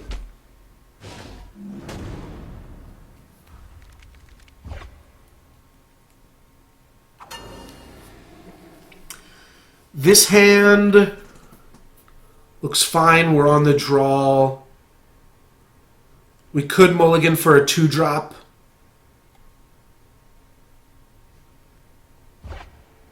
I'm going to keep it, though.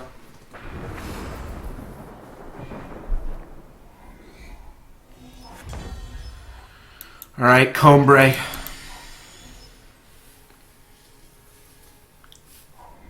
Could still find a 2-drop. I'll find my way. That's not too big of a threat against us here, though. Find the way. We can double block Bold Adventure with Cobalt Acolyte plus Stranger. No blocks clearly there. Can also just wait and block it with Zen and Guardian, which I think is what I'm going to be doing. Oh, sick. No play from them either here. Well, I can smack for 2 regardless.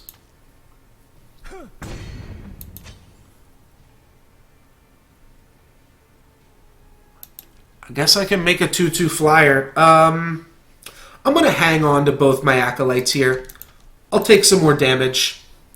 I think we're okay. My opponent's playing Combre, Travels, friend. so it's not likely...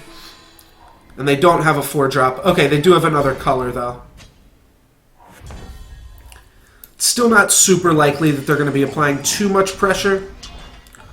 Though maybe we just want to get as many guys out on the battlefield as possible so that our Staff of Stories can stick around for a little bit here. Unburden yourself. Alright, well, Karmic Guardian we've got the Dispel for, and we also have the Eastwind Herald for. I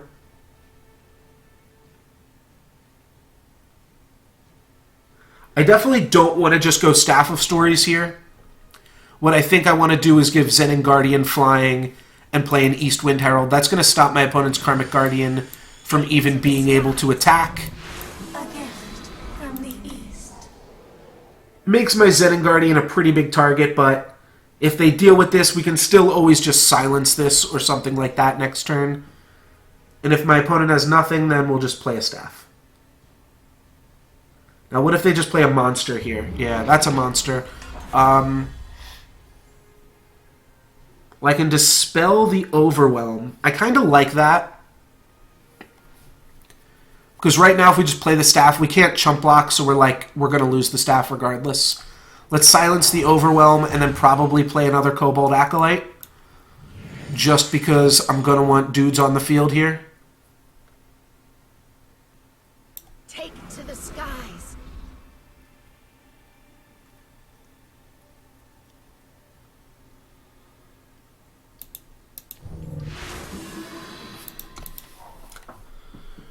So what I'm thinking is if we eventually need to... Well, I guess we'll never need to double block this Bold Adventure. Maybe that was dumb.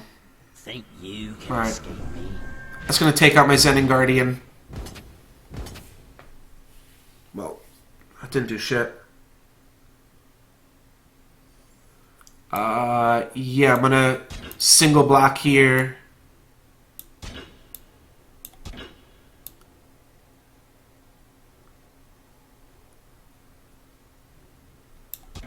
I'll play around to Primal Strength.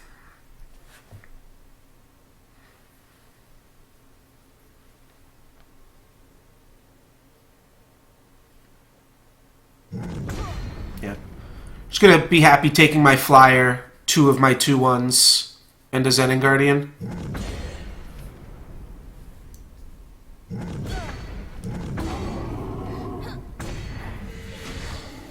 Animation's a little weird. We learn what we must. Alright, I can't play Staff of Stories anymore. Static Bolt gives me some plays, though. Well, now maybe I can. If I go Staff...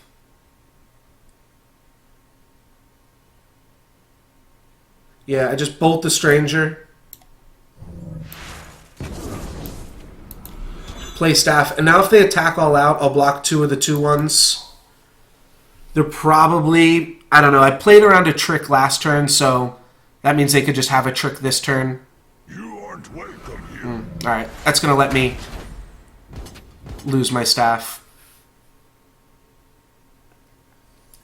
I get to eat a dude, so all hope isn't lost, but it was a little risky. But I'm just not feeling super confident about the state of this game currently. So I wanted to get a little bit risky here. If I can draw another Serpent Trainer, then my opponent can only block one.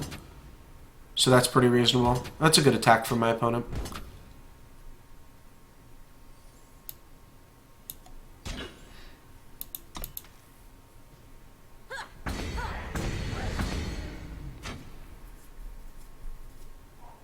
Follow my lead. Serpent Trainer of their own. Not feeling great. Now that I have Elysian Stranger back, I can like double block the Frostkin. Then I guess I'm just trading off Serpent Trainers.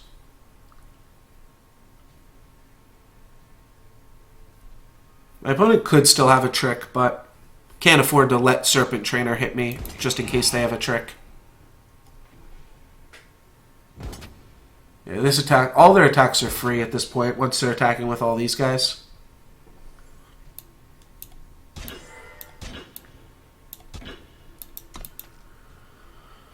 So now I trade Herald, or, yeah, they're going to Primal Strength somewhere. Refresh, okay.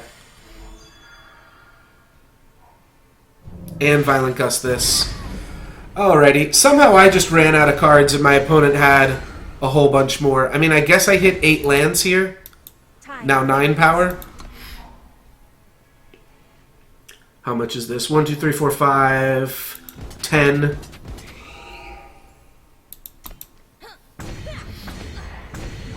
Go down to 4 here. 5. This turn my opponent has lethal just in the air. 100 times over. The ice is deep here. And we dead. Still top 100. Might have to do one more draft to hang on to this place. This is going to be, I mean, if I can run a runner, even if I can just win this game here and then lose the next one, I'll still be top 100 for the season's end, which is sweet. Also arbitrary and only relevant because we use the base 10 system. So top 100 doesn't really mean anything other than, you know, appearing on the leaderboard, which I guess is relevant. That is something. That's all that we're really here for here anyways, is the leaderboards. So I'd like to win one more before we go out here. If I win 3 more, then I think that'll put me back out in front of LSV. So, also doing that as a sub-goal, and I will probably continue to grind and see if I can hit first place drafter before the end of the season as well. The tricky part is I'm busy Sunday, which I don't love. Not being free on the last day of the month. I don't know. I might just cancel my plans. It's one of my friend's birthdays, but the end of the month, so important. Why does your birthday always have to fall on the end of the month for the ranked up seasons? All right. This hand seems solid. First time drawing Stormlinks other than the one game that I just ran it out there irrelevantly. Like, I just main phase Stormlinks because I really didn't care. Alright, another land is really good. This curve is super solid. Turn 2 Links eat up like their Awakened student. That's never going to happen. That is never going to happen. That is never going to happen. Oh, man, I was really hoping for it. No blocks.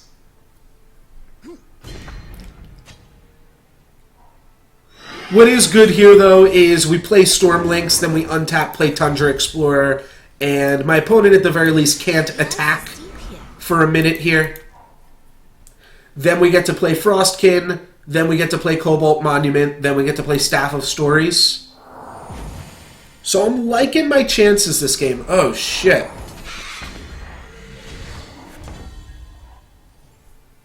Alrighty. Well, a Serpent Trainer will mean that they don't attack. Follow my lead. But it doesn't mean that much else. I think it means they don't attack, right? Your command. Oh god, this deck's insane. Alright, no blocks. I do get to trade with this guy now. This could actually be okay. I'm gonna get to turn on my Serpent and then make a 4-2 flyer of my, or a 4-4 flyer of my own. What is this, Desert Marshal? No, Teleport. Alrighty, well, better them teleporting now than teleporting to kill my Staff of Stories. But I pretty much, like, needed to hit... I can't let them play any more lands here. Yeah, lands are just insane. Now, I can't block this. I can barely block this.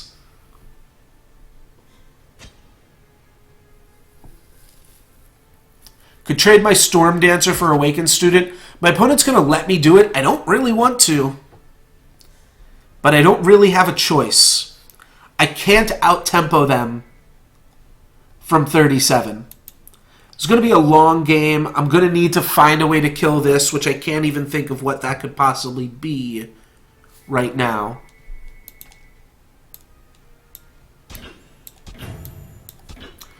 Just in case they have a Primal Strength.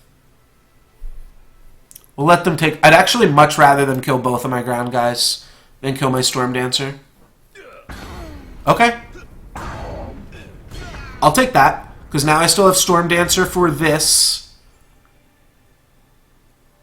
I've got Teleport. Follow my lead. I think we might be able to make Staff of Stories work here.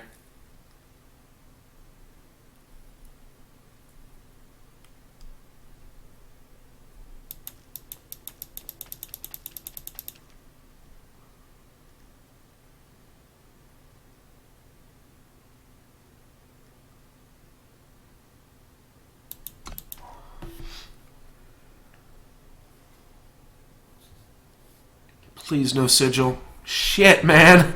These Sigils are so strong. I have to take it. It's already going to be lethal the next time it attacks me regardless. So I go End Step Teleport, untap Frostkin, stun, and then I've got a chump blocker for it.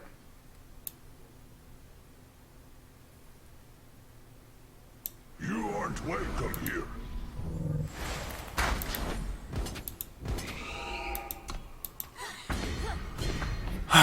And now that I can chump block this, the next 2 turns, I can play Staff here. Sure, he drew another Sigil, I think. But it doesn't matter. Yeah, chump block here. Right? I can almost just block this. It's never going to happen. My opponent's just never going to attack into letting me kill off in Order of the Spire. So let's just block. Though maybe getting enough blockers would mean that they wouldn't attack with it either. Yeah, it's a 16-16. Doesn't matter. Doesn't matter. It's a 16-16. Alright, Staff of Stories. I want to trade here. Chump block here. Let's just... I mean, we need to hit them for damage. I don't know how we get out of this. Nah, let's just play it safe.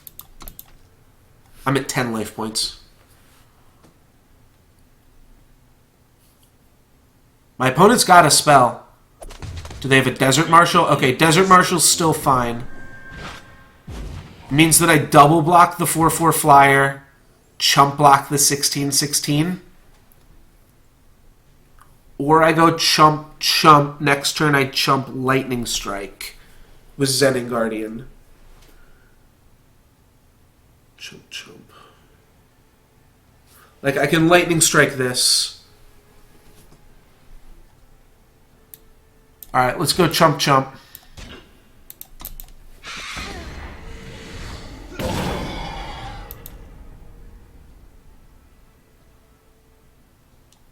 I don't know how I can possibly hope to win this. But I've got the 4-4 here, the 3-3 to chump block. Yeah, Storm Dancer is part of this puzzle.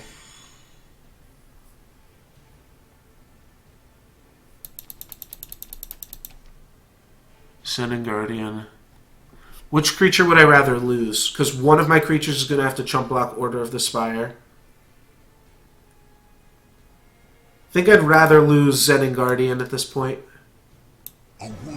I pretty much need my staff to draw a chump blocker for us every turn, and at this point he can hit sigils and it doesn't matter. So Zenin's going to chump block. It's going to take 2. My opponent's going to all-out attack here for sure. Wow.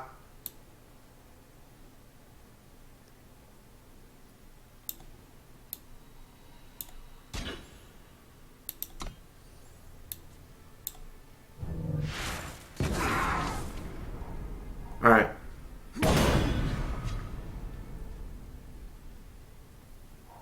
Defend the throne! Crown Watch Paladin. Silence a unit. Draw a card.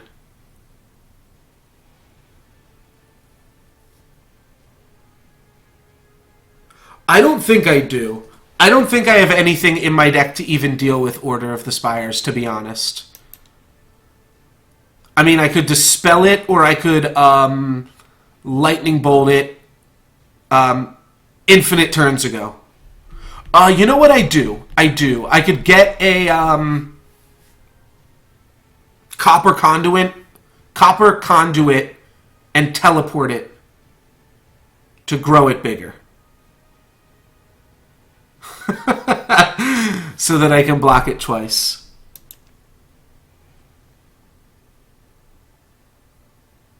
Just going to try to draw 2 2-drops.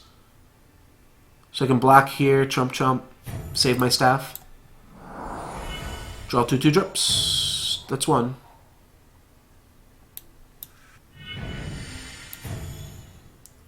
Let's draw a 0-drop.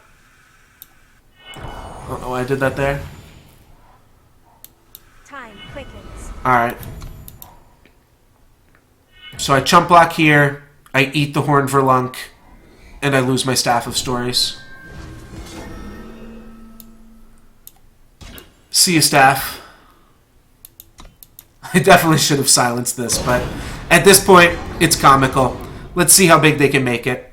I can play 2 creatures here. Oh, I'm only drawing 1 card a turn? How could I ever win? The Tempest approaches. I'm out of card draw now at this point, too. There's no way I can win.